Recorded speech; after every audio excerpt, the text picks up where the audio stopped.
ಜನನೇ ಓಡಾಡೋಕ್ಕಾಗಲ್ಲ. ಆ ಒಂದು ಬೆಟ್ಟದ ತಪ್ಪಲಲ್ಲಿ ಕಾಡಿನ ಮಧ್ಯೆ ಒಂದು ಮನೆ ಕಟ್ಟಿಕೊಂಡು ಒಂದು ತೋಟ ಮಾಡಿಕೊಂಡು ಒಬ್ಬ ವ್ಯಕ್ತಿ ಬದುಕ್ತಾ ಇದ್ದಾನಲ್ಲ, ಅದು ಅವರಿಗೆ ಬಹಳ ಆಶ್ಚರ್ಯ ತರಿಸುತ್ತೆ. ಮನುಷ್ಯನಿಗೆ ಎಷ್ಟು ಸಾಹಸ ಇರುತ್ತೆ. ಯಾಕೆ ಮನುಷ್ಯ ಬೇರೆಲ್ಲ ಪ್ರಾಣಿಗಳಿಗಿಂತ ಉತ್ತಮ ಅಂತ ಅನ್ನಿಸ್ಕೋತಾನೆ? ಅವನ ಸಾಹಸ ಪ್ರವೃತ್ತಿಯಿಂದ, ಅವನ ತಿಳುವಳಿಕೆಯಿಂದ ಆಗ್ತಾನೆ. ಆ ಗೋವಿಂದನೆಲ್ಲ ಒಂದು ವಾರ ನೋಡ್ತಾರೆ, ನೋಡಿ ಇವ್ರಿಗೆ ಬಹಳ ಆಶ್ಚರ್ಯ ಆಗುತ್ತೆ. ಆಮೇಲೆ ಇವ್ರ ಮನೆಗೆ ಬರ್ತಾರೆ. ಇವ್ರ ಮನಸ್ಸಿನಲ್ಲಿ ಆ ಗೋವಿಂದನ ಚಿತ್ರ ಹಾಗೇ ಉಳಿದ್ಬಿಟ್ಟಿರುತ್ತೆ. ಎಲ್ರಿಗೂ ನಮಸ್ಕಾರ. ನನಗೆ ಈ ವೇದಿಕೆಗೆ ಬಂದಾಗ ಎರಡು ಸಂತೋಷ ಆಯಿತು. ಮೊದಲನೇದು, ನನ್ನ ಸೋದರ ಅದ್ಭುತವಾಗಿ ಕನ್ನಡ ಮಾತಾಡ್ತೀರಿ, ನಿಜವಾಗಿಯೂ ನಾನು ಚಪ್ಪಾಳೆ.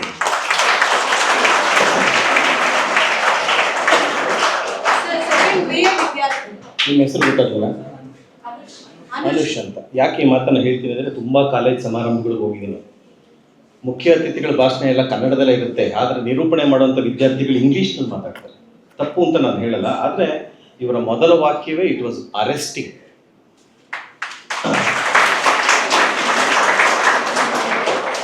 ಇದು ನೋಡಿದಾಗೆಲ್ಲ ಅನಿಸುತ್ತೆ, ನಾವು ಯಾವಾಗಲೂ ಮಾತಾಡ್ತಾ ಇರ್ತೀವಿ ಕರ್ನಾಟಕದಲ್ಲಿ ಕನ್ನಡಕ್ಕೆ ಪ್ರಾಮುಖ್ಯತೆ ಕಡಿಮೆ ಆಗಿದೆ, ಕನ್ನಡ ಸಾಯ್ತಾ ಇರುವಂಥ 200 ಭಾಷೆಗಳಲ್ಲಿ ಒಂದು ಅಂತ ಎಲ್ಲ ಮಾತಾಡ್ತಾ ಇರ್ತೀವಿ. ಈ ಯುವಕರನ್ನು ನೋಡಿದಾಗ ನನಗೆ ನಂಬಿಕೆ ಬರುತ್ತೆ, ಕನ್ನಡ ಇನ್ನೂ 1000 ವರ್ಷ ಬದುಕಿರುತ್ತೆ. ಅಭಿನಂದನೆಗಳು ಅನುಷ್, ಅಭಿನಂದನೆಗಳು. ಓಕೆ, ನಿಮ್ಮಲ್ಲಿ ಎಷ್ಟು ಜನಕ್ಕೆ ಕನ್ನಡ ಬರಲ್ಲ? ಹೌದಾ? ಮತ್ತೆ ಮಾತಾಡ್ತಾರಲ್ಲ ಈ ಕಡೆ, ಯಾಕೆ?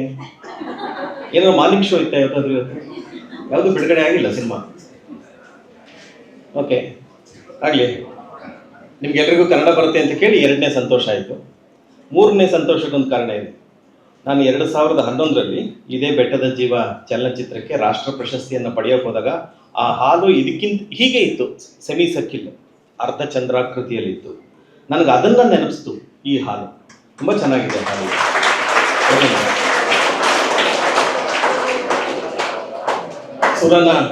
ಸುರನ ಕಾಲೇಜ್ಗೆ ಮತ್ತು ಅದರ ಆಡಳಿತ ವರ್ಗಕ್ಕೆ, ಬೋಧಕ ವರ್ಗ ಹಾಗೂ ವಿದ್ಯಾರ್ಥಿಗಳೇ, ಈ ವೇದಿಕೆಯಲ್ಲಿರುವಂಥ ವೀಣಾ ಅವರು ಡಾಕ್ಟರ್ ವೀಣಾ, ಅಧ್ಯಕ್ಷರು ಮಾನಸ ಅವರು ಡಾಕ್ಟರ್ ಮಾನಸ, ಕಿರಣ್ ನೀವು ಡಾಕ್ಟರ್ ಅಲ್ಲ, ಡಾಕ್ಟರ್ ಆಗೋ ಹಾದಿಯಲ್ಲಿ ಆಗೋಯ್ತಲ್ಲ. ಇವರೆಲ್ಲ ಡಾಕ್ಟರ್ಗಳ ಮಧ್ಯೆ ನಾನು ಡೈರೆಕ್ಟರ್ ನಿಂತ್ಕೊಂಡು ಏನು ಮಾತಾಡಲಿ ಅಂತ ಭಯ ಆಗ್ತಾ ಇದೆಯಪ್ಪ. ಏನಿವೆ,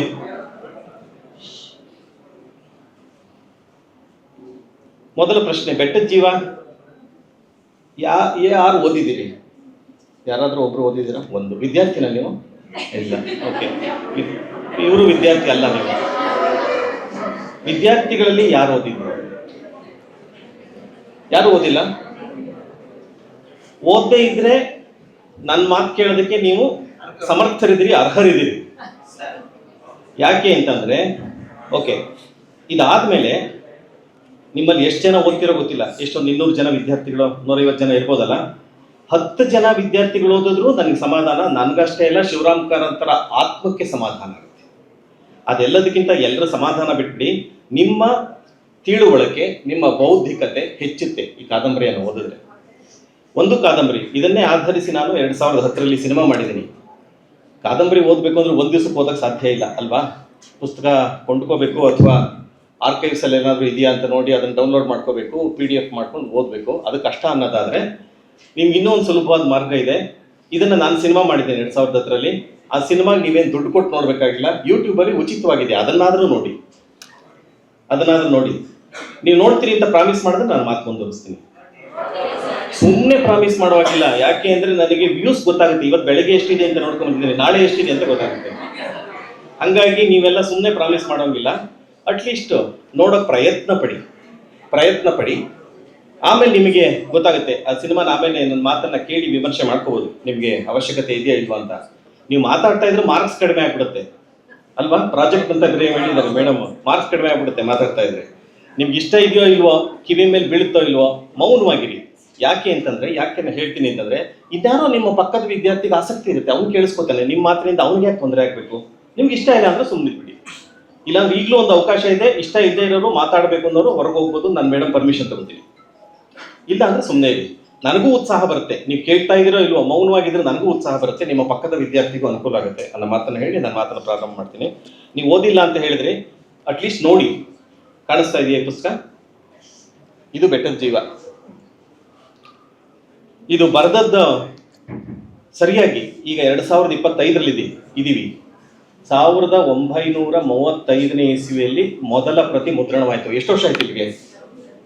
ಎಷ್ಟು ವರ್ಷ ಆಯ್ತು? 90 ವರ್ಷ ಆಯ್ತು. ಈ ಕೃತಿ ಪ್ರಕಟವಾಗಿ 90 ವರ್ಷ ಆಯ್ತು. 90 ವರ್ಷದಲ್ಲಿ ಇಲ್ಲಿ ಯಾರೂ ಇಲ್ಲದೆ ಇರೋದ್ರಿಂದ ಇದು ಅತಿ ಏನಂತಾರೆ, ಕ್ಲಾಸಿಕ್ ಅಂತ ಕರಿತೀವಿ. ಒಂದು ಕ್ಲಾಸಿಕ್ ಕೃತಿ ಶಿವರಾಮ್ ಕಾರಂತರದು. ಇದನ್ನು ಬರೆದಾಗ ಕಾರಂತರು, ಶಿವರಾಮ್ ಕಾರಂತನಾದ್ರೂ ನೋಡಿದ್ದೀರಾ? ಯಾರಾದ್ರೂ ನೋಡಿದ್ದೀರಾ? ಅವ್ರ ಮಹತ್ವ ಏನು ಗೊತ್ತಾ? ಒಬ್ಬರೇ ನೋಡಿರೋದು? ಇವರು ನೋಡಿದಾರಂತೆ. ಅವ್ರು ನೋಡಿದ್ದಾರೆ. ಅಲ್ಲ, ನೋಡಿದ್ದಾರೆ ಅಂದ್ರೆ ಫೋಟೋದಲ್ಲ ಕೇಳಿದ್ದು, ಎದುರುಗಡೆ ಯಾರಾದ್ರೂ ನೋಡಿದಾರ ಅಂತ ಕೇಳಿದ್ದು. ಎಸ್, ಶಿವರಾಮ್ ಕಾರಂತರು, ಡಾಕ್ಟರ್ ಕೆ ಶಿವರಾಮ್ ಕಾರಂತರು ಕನ್ನಡಕ್ಕೆ ಜ್ಞಾನಪೀಠ ಪ್ರಶಸ್ತಿಯನ್ನ ತಂದುಕೊಟ್ಟಂತಹ ಮಹತ್ವದ ಲೇಖಕ. ಅವ್ರು ಓದಿದ್ದೆಷ್ಟು ಗೊತ್ತಾ? ನೀವೆಲ್ಲ PU ಕಾಲೇಜ್, ಡಿಗ್ರಿ ಕಾಲೇಜ್ ಇರ್ಬೇಕಲ್ಲ ಇವರೆಲ್ಲ? ಎಲ್ಲ ಡಿಗ್ರಿ ಕಾಲೇಜು. ನಿಮ್ಮಷ್ಟು ಓದಿರ್ಲಿಲ್ಲ ಶಿವರಾಮ್ ಕಾರಂತರು, ನಿಮ್ಮಷ್ಟು ಓದಿರ್ಲಿಲ್ಲ. ಅವರ ಜ್ಞಾನ ಭಂಡಾರ ಇದೆಯಲ್ಲ, ಅಪರಿಮಿತವಾದಂಥದ್ದು. ಓದು ಮುಖ್ಯನಾ, ಅನುಭವ ಮುಖ್ಯನಾ? ನಾವು ಅದನ್ನ ಯಾವಾಗಲೂ ಓದ್ದೋರೆಲ್ಲ ಬುದ್ಧಿವಂತರು ಅಂತ ನಾವು ಭ್ರಮೆಯಲ್ಲಿ ಇರ್ತೀವಿ. ಓದ್ದೋರೆಲ್ಲ ಬುದ್ಧಿವಂತರಾಗಬೇಕಾಗಿಲ್ಲ. ಅಕ್ಷರಾಭ್ಯಾಸ ಬೇರೆ, ವಿದ್ಯೆ ಬೇರೆ. ವಿದ್ಯೆ ಅನ್ನೋದು ಅಕ್ಷರದಿಂದ ಬರುವಂಥದ್ದಲ್ಲ, ಅನುಭವದಿಂದನೂ ವಿದ್ಯೆ ಬರುತ್ತೆ. ನಮ್ಮಲ್ಲಿ ಎಷ್ಟೋ ಜನ ಜನಪದ ಕವಿಗಳು ಹಾಡನ್ನ ಕಟ್ತಾರೆ, ಕತೆ ಹೇಳ್ತಾರೆ. ನಿಮ್ಮನೇಲಿ ಅಜ್ಜ ಅಜ್ಜಿ ಇದರ ಇಲ್ಲೋ ಗೊತ್ತಿಲ್ಲ. ನಾನು ಅಥವಾ ನನ್ನ ತಲೆಮಾರಿನವರೆಲ್ಲ ಅಜ್ಜ ಅಜ್ಜಿಯ ಕತೆಗಳನ್ನ ಕೇಳ್ತಾ ಬಂದ್ವಿ. ನಿಮ್ಮಲ್ಲಿ ಯಾರಾದ್ರೂ ಅಜ್ಜ ಅಜ್ಜಿ ಕತೆ ಕೇಳಿದ್ರೆ ನೀವೆಲ್ಲ ಪುಣ್ಯವಂತರು ಅಂತ ಭಾವಿಸ್ತೀನಿ. ಅವ್ರೇನು ಓದಿರ್ಲಿಲ್ಲ, ಅದ್ಭುತವಾದ ಕತೆ ಹೇಳ್ತಾ ಇದ್ರು, ಹಾಡುಗಳನ್ನ ಹೇಳ್ತಾ ಇದ್ರು. ಅದನ್ನೆಲ್ಲ ಕೇಳಿ ನಾವು ಬೆಳೆದಿದ್ದೀವಿ ಅಲ್ವಾ ಮೇಡಮ್? ದುರದೃಷ್ಟವಶಾತ್ ನಿಮ್ಗೆ ಅದೃಷ್ಟ ಇಲ್ಲ, ಇರ್ಲಿ. ಇವತ್ತೆಲ್ಲ ನೀವೆಲ್ಲ ಗೂಗಲ್ನ ಕೂಸುಗಳು. ಗೂಗಲ್ ಅಥವಾ ಯೂಟ್ಯೂಬ್ ಅಥವಾ ಇನ್ಸ್ಟಾಗ್ರಾಮ್, ಫೇಸ್ಬುಕ್, ಅದು ನಿಮ್ಮ ಗುರುಗಳಾಗಿದೆ. ಈ ಗುರುಗಳಿಗಿಂತ ಹೆಚ್ಚು ದೊಡ್ಡ ಗುರುಗಳು ಅವರೆಲ್ಲ. ಇರ್ಲಿ, ಆ ಮಾತಿಗೆ ಹೋಗಲ್ಲ. ಶಿವರಾಮ್ ಕಾರಂತರ ಬಗ್ಗೆ ಹೇಳ್ತಾ ಇದ್ದೆ. ಶಿವರಾಮ್ ಕಾರಂತರು ಈ ಕಾದಂಬರಿಯನ್ನ ಅವರ ಮನಸ್ಸಿನಲ್ಲಿ ಮೂಡಿದ್ದು 1932 ಈ ಕಾದಂಬರಿಯನ್ನ ಬರೀಬೇಕು ಅಂತ. ಯಾಕೆ ಅದು ಕಾದಂಬರಿ ಬರೀಬೇಕು ಅಂತ ಅನಿಸ್ತು? ಅವರೇ ಹೇಳ್ಕೋತಾರೆ. ಅವ್ರದ್ದು ಈ ಕಾದಂಬರಿಯ ಮುನ್ನುಡಿಯಲ್ಲೂ ಬರೆದಿದ್ದಾರೆ. ಈ ಪುಸ್ತಕದ ಬೆಲೆ 8 ರೂಪಾಯಿ. ಅಂದರೆ 8 ರೂಪಾಯಿ ಅಂದರೆ ಆಗಿನ ಮುದ್ರಣ ಇದು. ಈಗ ಪ್ರಾಯಶಃ 80-100 ರೂಪಾಯಿ ಇರ್ಬೋದು. ನೀವೊಂದು ಮಸಾಲೆ ದೋಸೆ ತಗೊಳ್ಳೋ ತಿನ್ನೋ ದುಡ್ಡಲ್ಲಿ ಪ್ರಕಾಶ್ ಅಂಗಡಿಗೆ ಹೋದ್ರೆ, ಕಂಬತ್ತಳ್ಳಿಯವ್ರ ಅಂಗಡಿಗೆ ಹೋದ್ರೆ ಬೆಟ್ಟದ ಜೀವ ಕೊಡ್ತಾರೆ. 10% ಡಿಸ್ಕೌಂಟು ಕೊಡಿ ಸರ್ ಇವ್ರಿಗೆಲ್ಲ. ಹಾಗೆ ಯಾಕೆ ಓದಬೇಕು ಈ ಪುಸ್ತಕವನ್ನ? ಈ ಪುಸ್ತಕ ನಮಗೆ ಬರೀ ಕಥೆಯನ್ನ ಹೇಳಲ್ಲ, ಒಂದು ಬದುಕಿನ ಅನುಭವವನ್ನು ಕೊಡುತ್ತೆ. ಅನುಭವದ ಜೊತೆಗೆ 90 ವರ್ಷಗಳ ಹಿಂದೆ ಕರ್ನಾಟಕ, ಅಥವಾ ಅವಾಗಿನ ಕರ್ನಾಟಕ ಆಗಿರಲಿಲ್ಲ, ಕನ್ನಡ ನಾಡು ಅಥವಾ ಮಲೆನಾಡು ಹೇಗಿತ್ತು, ಅಲ್ಲಿಯ ವ್ಯಕ್ತಿಗಳು ಹೇಗಿದ್ರು, ಅವರ ಅನುಭವ ಏನು, ಅವ್ರ ಜ್ಞಾನ ಏನು, ಅವ್ರ ಬದುಕು ಹೇಗಿತ್ತು ಅನ್ನೋದನ್ನ ನಮ್ಗೆ ಹೇಳ್ತಾ ಹೋಗುತ್ತೆ. ಬರೆಯೋದಕ್ಕೆ ಮುಂಚೆ ಅವರು ಯಾತಕ್ಕೆ ಬರದೆ ಅಂತ ಅವರ ಹುಚ್ಚು ಮನಸ್ಸಿನ 10 ಮುಖಗಳು ಅಂತ ಅವರ ಆತ್ಮಕಥೆ ಇದೆ. ಆ ಆತ್ಮಕಥೆಯಲ್ಲಿ ಹೇಳ್ತಾರೆ. ಆಗ್ಲೇ ನಾನು ಹೇಳಿದಾಗೆ ಮನುಷ್ಯನಿಗೆ ವಿದ್ಯೆ ಅಂದ್ರೆ ಓದು ಎಷ್ಟು ಮುಖ್ಯನೋ ಪ್ರವಾಸ ಕೂಡ ಅಷ್ಟೇ ಮುಖ್ಯ.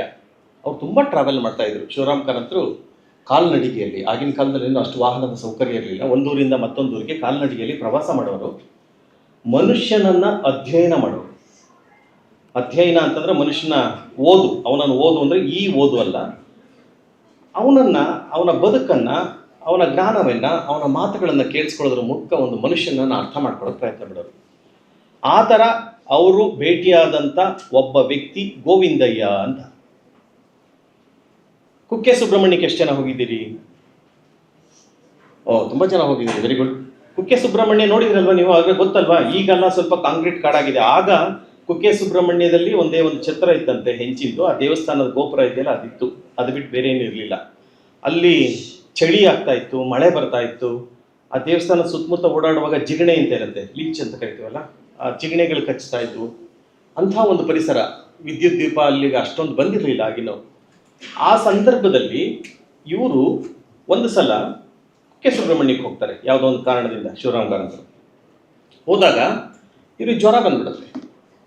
ಜ್ವರ ಬಂದಾಗ ಅಲ್ಲಿ ಯಾರೋ ಸ್ನೇಹಿತರು ಮನೆ ಇರಲ್ಲ, ಅಲ್ಲೊಂದು ಛತ್ರ ಇರುತ್ತೆ, ಧರ್ಮಛತ್ರ ಅಂತ ಕರಿತೀವಿ, ಡಾರ್ಮೆಟ್ರಿ ತರದ್ದು ಅಂತ ಅಂದ್ಕೊಳ್ಳಿ. ಅಲ್ಲಿ ಉಳ್ಕೋತಾರೆ, 2-3 ದಿವಸ ಅಲ್ಲೇ ಉಳ್ಕೊಂಡಿರ್ತಾರೆ. ಆ ಪ್ರದೇಶದ ಒಬ್ಬ ಪ್ರಮುಖವಾದ ವ್ಯಕ್ತಿ ಗೋವಿಂದಯ್ಯ ಅಂತ. ಅಲ್ಲಿಂದ ಸುಮಾರು ಕುಕ್ಕೆ ಸುಬ್ರಹ್ಮಣ್ಯದಿಂದ 5-6 ಕಿಲೋಮೀಟರ್ ದೂರದಲ್ಲಿ ಒಂದು ಮನೆ ಇರುತ್ತೆ. ಅದರ ಹೆಸರು ಕಟ್ಟ.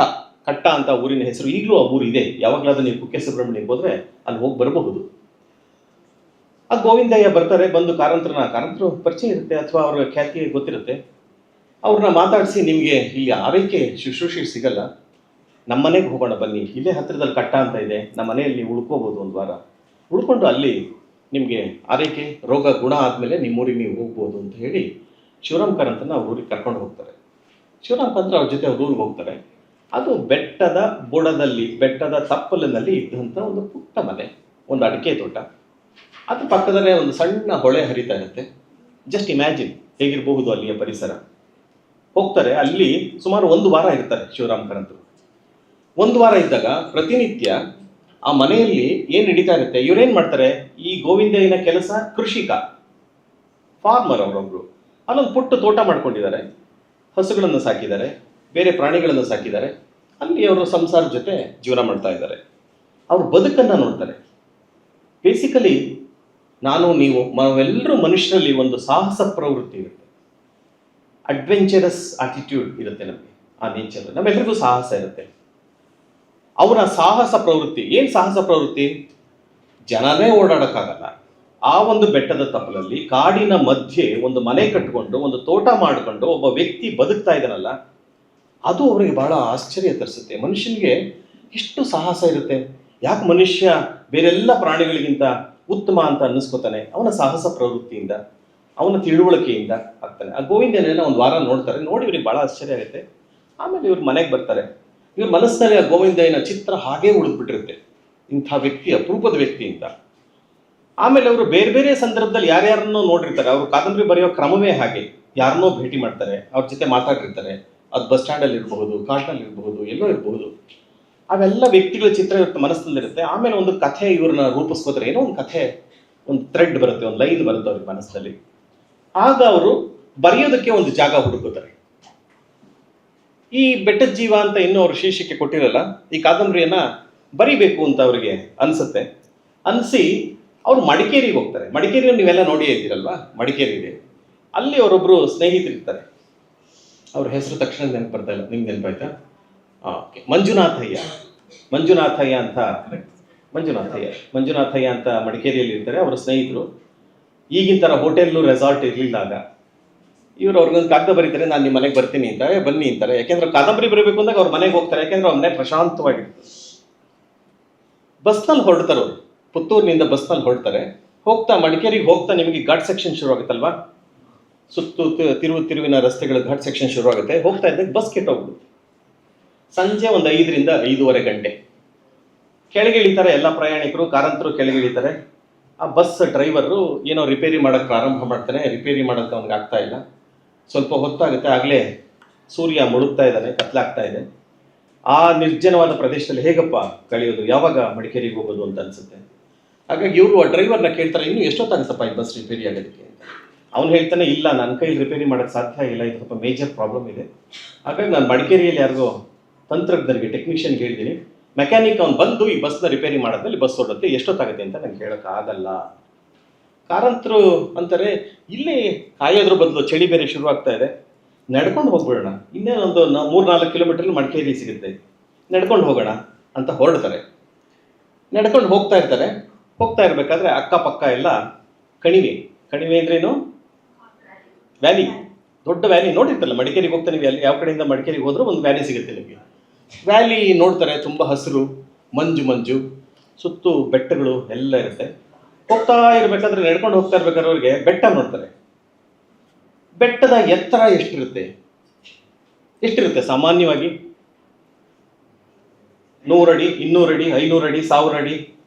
ಹಿಮಾಲಯ ನಿಮಗೆ ಗೊತ್ತಾಯಿದೆ, ಎವರೆಸ್ಟ್ ಎಷ್ಟು ಎತ್ತರ ಇದೆ ಅಂತ ನಾನು ನಿಮ್ಗೆ ಹೇಳಬೇಕಾಗಿಲ್ಲ, ನಿಮಗೆಲ್ಲ ಗೊತ್ತಿದೆ. ಹಾಗಾದ್ರೆ ಬೆಟ್ಟದ ಎತ್ತರ ಸುಮಾರು ಒಂದು 500 ಅಡಿ ಅಂತ ಅಂದ್ಕೊಳ್ಳೋಣ. ಮನುಷ್ಯನ ಎತ್ತರ ಎಷ್ಟು? 5 ಅಡಿ ಅಂದಾಜು, 5ರಿಂದ 6 ಅಡಿ ಅಲ್ವಾ? ಒಂದು ಬೆಟ್ಟ 500 ಅಡಿ ಇರುತ್ತೆ. ಮನುಷ್ಯ 500 ಅಡಿ ಎತ್ತರಕ್ಕೆ ಬೆಳೆಯೋಕ್ಕೆ ಸಾಧ್ಯನಾ? ಈ ಪ್ರಶ್ನೆ ಇವ್ರ ಮನಸ್ಸಲ್ಲಿ ಬರುತ್ತೆ. ಅವರೇ ಪ್ರಶ್ನೆ ಹಾಕೋತಾರೆ, ಹೌದು ಮನುಷ್ಯ 500 ಅಡಿ ಎತ್ತರ ಬೆಳೆಯಕ್ಕೆ ಸಾಧ್ಯನಾ ಅಂತ ಅನ್ಸುತ್ತೆ. ಹೌದು, ಬೆಳೆಯಕ್ಕೆ ಸಾಧ್ಯ. ಹೇಗೆ ಬೆಳೆಯೋದಕ್ಕೆ ಸಾಧ್ಯ? ದೈಹಿಕವಾಗಲ್ಲ, ಬೌದ್ಧಿಕವಾಗಿ ಬೆಳೆಯೋದಕ್ಕೆ ಸಾಧ್ಯ. ಅವನು 500 ಅಡಿನೂ ಬೆಳಿಬೋದು, ಎವರೆಸ್ಟ್ ಎತ್ತರನೂ ಬೆಳಿಬೋದು. ಆಗ ಅನ್ಸುತ್ತೆ, ನಾನು ನೋಡಿದಂಥ ಗೋವಿಂದಯ್ಯ 500 ಅಡಿಯ ಮನುಷ್ಯ ಬೌದ್ಧಿಕವಾಗಿ ಅನ್ಸುತ್ತೆ. ಆಗ ಬೆಟ್ಟದ ಜೀವ ಅನ್ನೋ ಈ ಶೀರ್ಷಿಕೆ ಅವ್ರಿಗೆ ಹೊಳಿತಂತೆ. ಅದನ್ನು ಮನಸ್ಸಿನಲ್ಲಿ ಇಟ್ಕೊಂಡು ಹೋಗ್ತಾರೆ. ಅವರು ಮಂಜುನಾಥ್ ಏನವ್ರ ವಾಹನ ಬಂದಿರುತ್ತೆ ಬಸ್ ಸ್ಟ್ಯಾಂಡ್ಗೆ, ಹತ್ಕೊಂಡು ಅವ್ರ ಮನೆಗೆ ಹೋಗ್ತಾರೆ. 15 ದಿವಸದಲ್ಲಿ ಇಡೀ ಕಾದಂಬರಿಯನ್ನು ಕುಳಿತು ಅಲ್ಲಿ ಬರೀತಾರೆ, ಬೆಟ್ಟದ ಜೀವನ. ಇದರ ಪ್ರಮುಖವಾದ ಪಾತ್ರ ನಾನು ಆಗಲೇ ಹೇಳಿದಾಗೆ ಕಟ್ಟ ಗೋವಿಂದಯ್ಯ ಅಂತ. ಆದರೆ ಈ ಪುಸ್ತಕದಲ್ಲಿ ಅವನ ಹೆಸರನ್ನು ಗೋಪಾಲಯ್ಯ ಅಂತ ಮಾಡಿದ್ದಾರೆ. ಈ ಕಾದಂಬರಿಯನ್ನು ಬರೆದು ಮುಗಿಸ್ತಾರೆ, ಬಂದ್ಬಿಡ್ತಾರೆ ಅವರು. ಆಮೇಲೆ ಕಾದಂಬರಿ ಪ್ರಕಟವಾಗುತ್ತೆ. 1900 ಆಗಲೇ ಹೇಳಿದಾಗೆ 35ನೇ ಇಸ್ವಿಲಿ ಪ್ರಕಟ ಆಗುತ್ತೆ. ಪ್ರಕಟ ಆದಮೇಲೆ ತುಂಬ ಜನ ಹೇಳ್ತಾರೆ, ಇದೇನ್ರಿ ಕಾರಂತರು ಈ ಥರ ಕಾದಂಬರಿ ಬರೆದಿದ್ದಾರೆ, ಇದರಲ್ಲಿ ಕಥೆಯೇ ಇಲ್ಲ. ಒಂದು ಕಾದಂಬರಿಗೆ ಏನು ಬೇಕು? ಕಥೆ ಬೇಕು ಅಲ್ವಾ? ಕಥೆಯೇ ಇಲ್ಲಪ್ಪ ಕಾದಂಬರಿಯಲ್ಲಿ. ಬಿಗಿನಿಂಗ್ ಇಲ್ಲ, ಮಿಡ್ಲ್ ಪಾರ್ಟ್ ಇಲ್ಲ, ಎಂಡ್ ಇಲ್ಲ. ಒಂದು ಕ್ಲೈಮ್ಯಾಕ್ಸ್ ತಾನೆ, ಸಿನಿಮಾ ಕ್ಲೈಮ್ಯಾಕ್ಸ್ ಬೇಕು ಅಲ್ವಾ? ಕ್ಲೈಮ್ಯಾಕ್ಸ್ ಇದ್ದರೆ ಯಾವ್ದಾರ ಸಿನಿಮಾ ಇರುತ್ತೆ ಇವತ್ತು. ಹಾಗೆ ಕಥೆಗಳಿಗೂ ಒಂದು ಕ್ಲೈಮ್ಯಾಕ್ಸ್ ಅಂತ ಇರುತ್ತೆ. ಆ ಥರದ್ದು ಏನೂ ಇಲ್ಲ, ಇದ್ರಲ್ಲಿ ಕಥೆನೇ ಇಲ್ಲ ಅಂತ. ಈ ಕೃತಿಯನ್ನು ಬರೆದಾಗ ಅವರಿಗೆ 32 ವರ್ಷ. ಶಿವರಾಮ್ ಕಾರಂತರಿಗೆ ಅವರೇನು ಮದುವೆ ಆಗಿರಲ್ಲ ಆ ಸಂದರ್ಭದಲ್ಲಿ ಬರೆದ ಕೃತಿ. ಅವರು ಹೇಳ್ತಾರೆ, ನಾನು ಕತೆ ಹೇಳೋದು ಕೂತಿಲ್ಲಪ್ಪ, ಇಲ್ಲಿ ಶೀಲದ ಕುರಿತು ಹೇಳಲು ಕುಳಿತಿದ್ದೇನೆ ಅಂತ ಬರೀತಾರೆ. ಶೀಲ ಅಂದ್ರೆ ಏನು? ಈ ಮೇಷ್ಟ್ರುಗಳು ಯಾರು ಉತ್ತರ ಕೊಡೋಂಗಿಲ್ಲ ನನ್ನ ಪ್ರಶ್ನೆಗಳಿಗೆ. ಶೀಲ ಅಂದ್ರೆ ಏನು?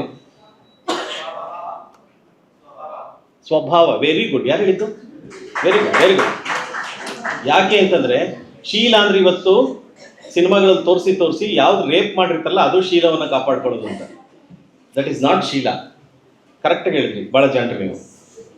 ಸ್ವಭಾವ ಅಂದ್ರೆ ಶೀಲದ ಕುರಿತು ಬರೆದಿದ್ದೀನಿ ಅಂತಂದ್ರೆ ನಾನು ಬರೆದಿರೋದು ಸ್ವಭಾವದ ಕುರಿತು ಬರೆದಿದ್ದೀನಿ ಅಂತ ಅವರ ಅರ್ಥ ಅಂತ ಹೇಳ್ತಾರೆ. ಹಾಗಾದ್ರೆ ಏನಿದೆ ಇದರಲ್ಲಿ ಸ್ವಭಾವ? ಯಾವ ಸ್ವಭಾವ? 90 ವರ್ಷಗಳ ನಂತರವೂ ನಾನು ಕೊಟ್ಕೊಂಡು ನಿಂತ್ಕೊಂಡು ಮಾತಾಡ್ತೀನಿ. ನನ್ನ ನಂತರವೂ 100 ವರ್ಷ ಯಾರಾದರೂ ಬೆಟ್ಟದ ಜೀವದ ಕುರಿತು ಮಾತಾಡ್ತಾ ಇರ್ತಾರೆ. ಇವತ್ತು ಕಾರಂತರು ಇಲ್ಲ, ಕಟ್ಟ ಗೋವಿಂದಯ್ಯ ಇಲ್ಲ, ಅವನ ಮನೇನೂ ರೂಪಾಂತರ ಆಗಿದೆ, ಮಡಿಕೇರಿ ಮಂಜುನಾಥಯ್ಯ ಇಲ್ಲ. ಆದರೂ ಈ ಪುಸ್ತಕದ ಬಗ್ಗೆ ನಾನು ಮಾತಾಡ್ತಾ ಇದ್ದೀನಿ. ಮುಂದೇನು ನೀವು ಮಾತಾಡ್ಬೋದು, ನಿಮ್ಮಲ್ಲಿ ಯಾರಾದರೂ ವಿದ್ಯಾರ್ಥಿಗಳು ನಾಳೆ ಪ್ರೇರಿತರಾಗಿ ಮಾತಾಡ್ಬೋದು. ಯಾಕೆ ಮಾತಾಡ್ತೀವಿ? ಯಾಕೆಂದ್ರೆ ಇದು ಸ್ವಭಾವದ ಬಗ್ಗೆ ಇದೆ, ಕಥೆ ಬಗ್ಗೆ ಇಲ್ಲ. ಏನು ಸ್ವಭಾವ ಅನ್ನೋದನ್ನ ಆಮೇಲೆ ಬರ್ತೀನಿ. ವರ್ಡ್ಸ್ವರ್ತ್ ಹೆಸರನ್ನ ಎಷ್ಟು ಜನ ಕೇಳಿದ್ದೀವಿ ಗೊತ್ತಾ? ವರ್ಡ್ಸ್ವರ್ತ್ ಸರ್ ಮೇಷ್ಟ್ರುಗಳು ಕೈ ಎತ್ತಂಗೆ ಇಲ್ಲ ಸರ್, ಕ್ಯಾನ್ಸಲ್. ಮಕ್ಕಳ ಯಾರು ಕೇಳಿದ್ದೀರಿ? ನಿಮ್ಗೆ ಯಾರಿಗಾದ್ರೂ ಪಾಠ ಇರಬೇಕಲ್ವಾ? Wordsworth poet, the great poet, London ಅವನು ಕೇಳಿಬೇಕಲ್ಲ ವರ್ಡ್ಸ್ವರ್ತ್ ಅಂತ. ಓಕೆ, ಇದಕ್ಕೂ ಕ್ಷಮಿಸ್ಬಿಡ್ತೀನಿ. ನೀವು ಶಿವರಾಮ್ ಕಾರಂತರ ಹೆಸರನ್ನು ಕೇಳಿಲ್ಲ, ಬೆಟ್ಟದ ಜೀವನ ಕೇಳಿಲ್ಲ, ವರ್ಡ್ಸ್ವರ್ತು ಕೇಳಿಲ್ಲ, ಪರವಾಗಿಲ್ಲ. ಆಮೇಲೆ ಗೂಗಲ್ ಮಾಡಿ ಕುತೂಹಲಕ್ಕೋಸ್ಕರ. ಯಾರು ಬುದ್ಧಿವಂತರಿದ್ದಾರೆ ಬೇಕಿದ್ದಾರೆ ಮಾಡ್ಕೊಳ್ಳಿ, ಬೇಡದಿದ್ದಾರೆ ಬಿಟ್ಬಿಡಿ, ನನಗೇನು ನಷ್ಟ ಇಲ್ಲ. ನೀವು ಗೂಗಲ್ ಮಾಡಿ ತಿಳ್ಕೊಳ್ಳಿ, ಬಿಟ್ಕೊಳ್ಳಿ. ನನಗಾಗ್ಲೂ ಮಾನಸ ಅವ್ರಿಗಾಗ್ಲೂ ವೀಣಾ ಅವ್ರಿಗಾಗ್ಲೂ ಒತ್ಸರ್ಗ ನಷ್ಟ ಇಲ್ಲ, ನಿಮಗೆ ನಷ್ಟ. ನಿಮಗೆ ಲಾಭ ಬೇಕು ಅಂದ್ರೆ ಓಡಿ. ವರ್ಡ್ಸ್ವರ್ತು 1800ನೇ ಇಸ್ವಿಯಲ್ಲಿ ಇದ್ದಂಥವನು. ಅವನು ಮೈಕೇಲ್ ಅಂತ ಒಂದು 432 ಸಾಲುಗಳ ಒಂದು ಕವನ ಬರೆದಿದ್ದಾರೆ. Very popular. ಇದು ಲಿಟ್ರೇಚರ್ ಸ್ಟೂಡೆಂಟ್ಸ್ ಇದ್ರೆ ವರ್ಡ್ಸ್ವರ್ತ್ ಖಂಡಿತ ಗೊತ್ತಿರುತ್ತೆ. ಕುವೆಂಪು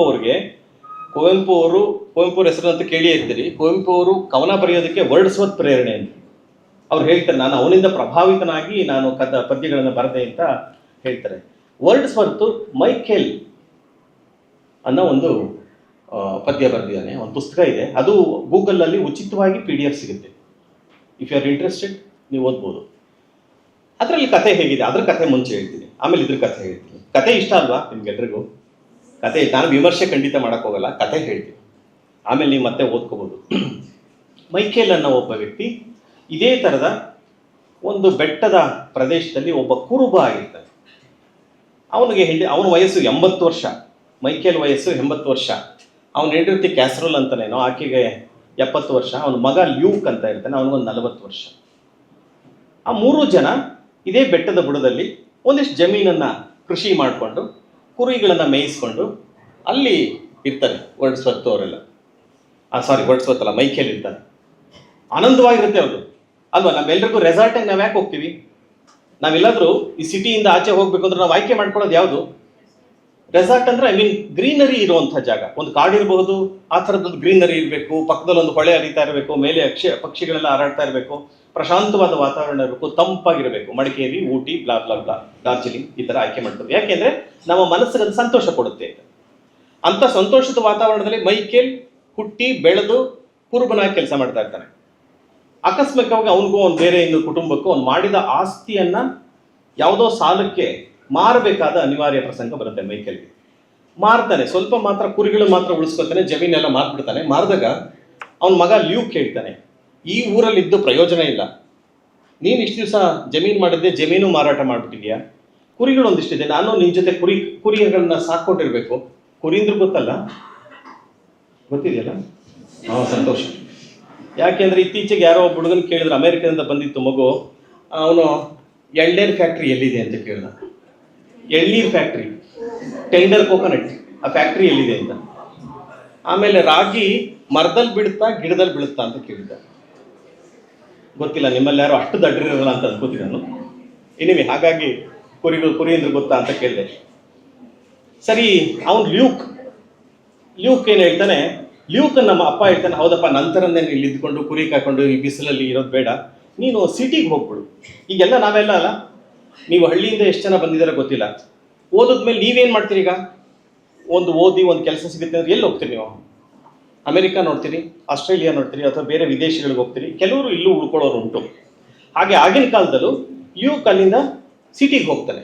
ಸಿಟಿಗೆ ಹೋಗಿ ಕೆಲಸ ಮಾಡಿ ಅಲ್ಲಿ ಸಂಪಾದನೆ ಮಾಡಿ, ನೀನು ಹಣವನ್ನು ನಮಗೆ ಕೊಟ್ಟರೆ ನಾವು ಮತ್ತೆ ಆ ಜಮೀನನ್ನು ಹಿಂತಿರುಗಿ ಪಡ್ಕೋಬಹುದು ಅಂತ. ಲ್ಯೂಕ್ ಹೋಗ್ತಾನೆ. ನೋಡಿ ಎಷ್ಟು, ನಾನು ಹೇಳಿದ್ದು 1800, ಎಷ್ಟು ವರ್ಷ ಆಯ್ತು ಇಲ್ಲಿಗೆ? ಎಷ್ಟು ವರ್ಷ ಆಯ್ತು? 225 ವರ್ಷ. 225 ವರ್ಷದ ಹಿಂದೆ ಲ್ಯೂಕ್ ಸಿಟಿಗೆ ಹೋಗ್ತಾನೆ. ಅದೊಂದು ಇಮ್ಯಾಜಿನರಿ ಕ್ಯಾರೆಕ್ಟರ್ ಅಂತ ಅನ್ಕೊಳ್ಳೋಣ. ಹೋದೋನು ಆರಂಭದಲ್ಲಿ ಒಂದು ಸ್ವಲ್ಪ ದಿವಸ ಅಪ್ಪನಿಗೆ ಪತ್ರ ಬರೆಯೋದು ಅಥವಾ ಸುದ್ದಿ ಕಳಿಸೋದು ಇರುತ್ತೆ. ಆಮೇಲೆ ಸಂಪೂರ್ಣವಾಗಿ ಅವನು ಅಪ್ಪ ಅಮ್ಮನ ಮರ್ತು ಬಿಡ್ತಾನೆ. 225 ವರ್ಷದ ನಂತರ ನಿಮ್ಮ ಮನೆಗಳಲ್ಲಾದರೂ, ನಿಮ್ಮ ಬಂಧುಗಳಲ್ಲಾದರೂ ತುಂಬ ಜನಕ್ಕೆ ನಿಮಗೆ ಗೊತ್ತಿರುತ್ತೆ, ಅಮೆರಿಕಾಗೆ ಹೋಗಿರ್ತಾರೆ, ಆಸ್ಟ್ರೇಲಿಯಾಗೆ ಹೋಗಿರ್ತಾರೆ ಕೆಲಸಕ್ಕೆ ಅಂತ. ಅಪ್ಪ ಏನೋ ಅಮ್ಮನೋ ಸಾಯ್ತಾರೆ, ಇಲ್ಲಿ ನಾನು ಬರೋದಕ್ಕಾಗಲ್ಲ, ನೀವೇ ಕ್ರಿಮೇಷನ್ ಮಾಡಿಬಿಡಿ ಅಂತ ಹೇಳುವಂಥ ಮಕ್ಕಳು ನಮ್ಮಲ್ಲಿ ಇದ್ದಾರೆ. ಮರೆತು ಬಿಟ್ಟಿರ್ತಾರೆ ಅವರು, ತಮ್ಮ ಬೇರುಗಳನ್ನು ಮರ್ತಿರ್ತಾರೆ. ನನಗೆ ಮಾತಿನ ಮಧ್ಯೆ ನಾನು ಬೇರೆ ಕಡೆನೂ ಹೋಗ್ತಾ ಇರ್ತೀನಿ, ಅದು ಕೂಡ ಒಂದು ರೀತಿಯ ಅನುಭವ ಅಂತ. ಇವತ್ತು ಪತ್ರಿಕೆಯಲ್ಲಿ ಓದಿದಾಗ ಒಂದು ಸುದ್ದಿ ಓದಿ ನನಗೆ ಭಾಳ ಬೇಸರ ಆಯಿತು. ಟ್ರಂಪ್ 3 ದಿವಸದಿಂದ ಅಧಿಕಾರವನ್ನು ಸ್ವೀಕಾರ ಮಾಡಿದಾಗ ಅವ್ನು ಮಾಡಿದ್ದು, ನಮ್ಮಲ್ಲಿರುವಂತಹ ಅನಿವಾಸಿ ಭಾರತೀಯರು ಅಥವಾ ಆ ಥರ ಬೇರೆ ದೇಶದಿಂದ ಬಂದಿರೋರು ಮಕ್ಕಳನ್ನ ಇಲ್ಲಿ ಹೆತ್ತರೆ ಅವರಿಗೆ ಸಿಟಿಸನ್ಶಿಪ್ ಕೊಡಲ್ಲ ಅಂತ ಸಹಿ ಹಾಕ್ದ. 66 ಲಕ್ಷ ಜನ ಭಾರತೀಯರಿದ್ರಂತೆ ಅಮೆರಿಕದಲ್ಲಿ. ಅದರಲ್ಲಿ ಸುಮಾರು 33 ಲಕ್ಷ ಜನಕ್ಕೆ ಮಾತ್ರ ಸಿಟಿಸನ್ಶಿಪ್ ಸಿಕ್ಕಿರೋದು, ಇನ್ನು ಉಳಿದವ್ರಿಗೆ ಯಾರಿಗೂ ಸಿಕ್ಕಿಲ್ಲ.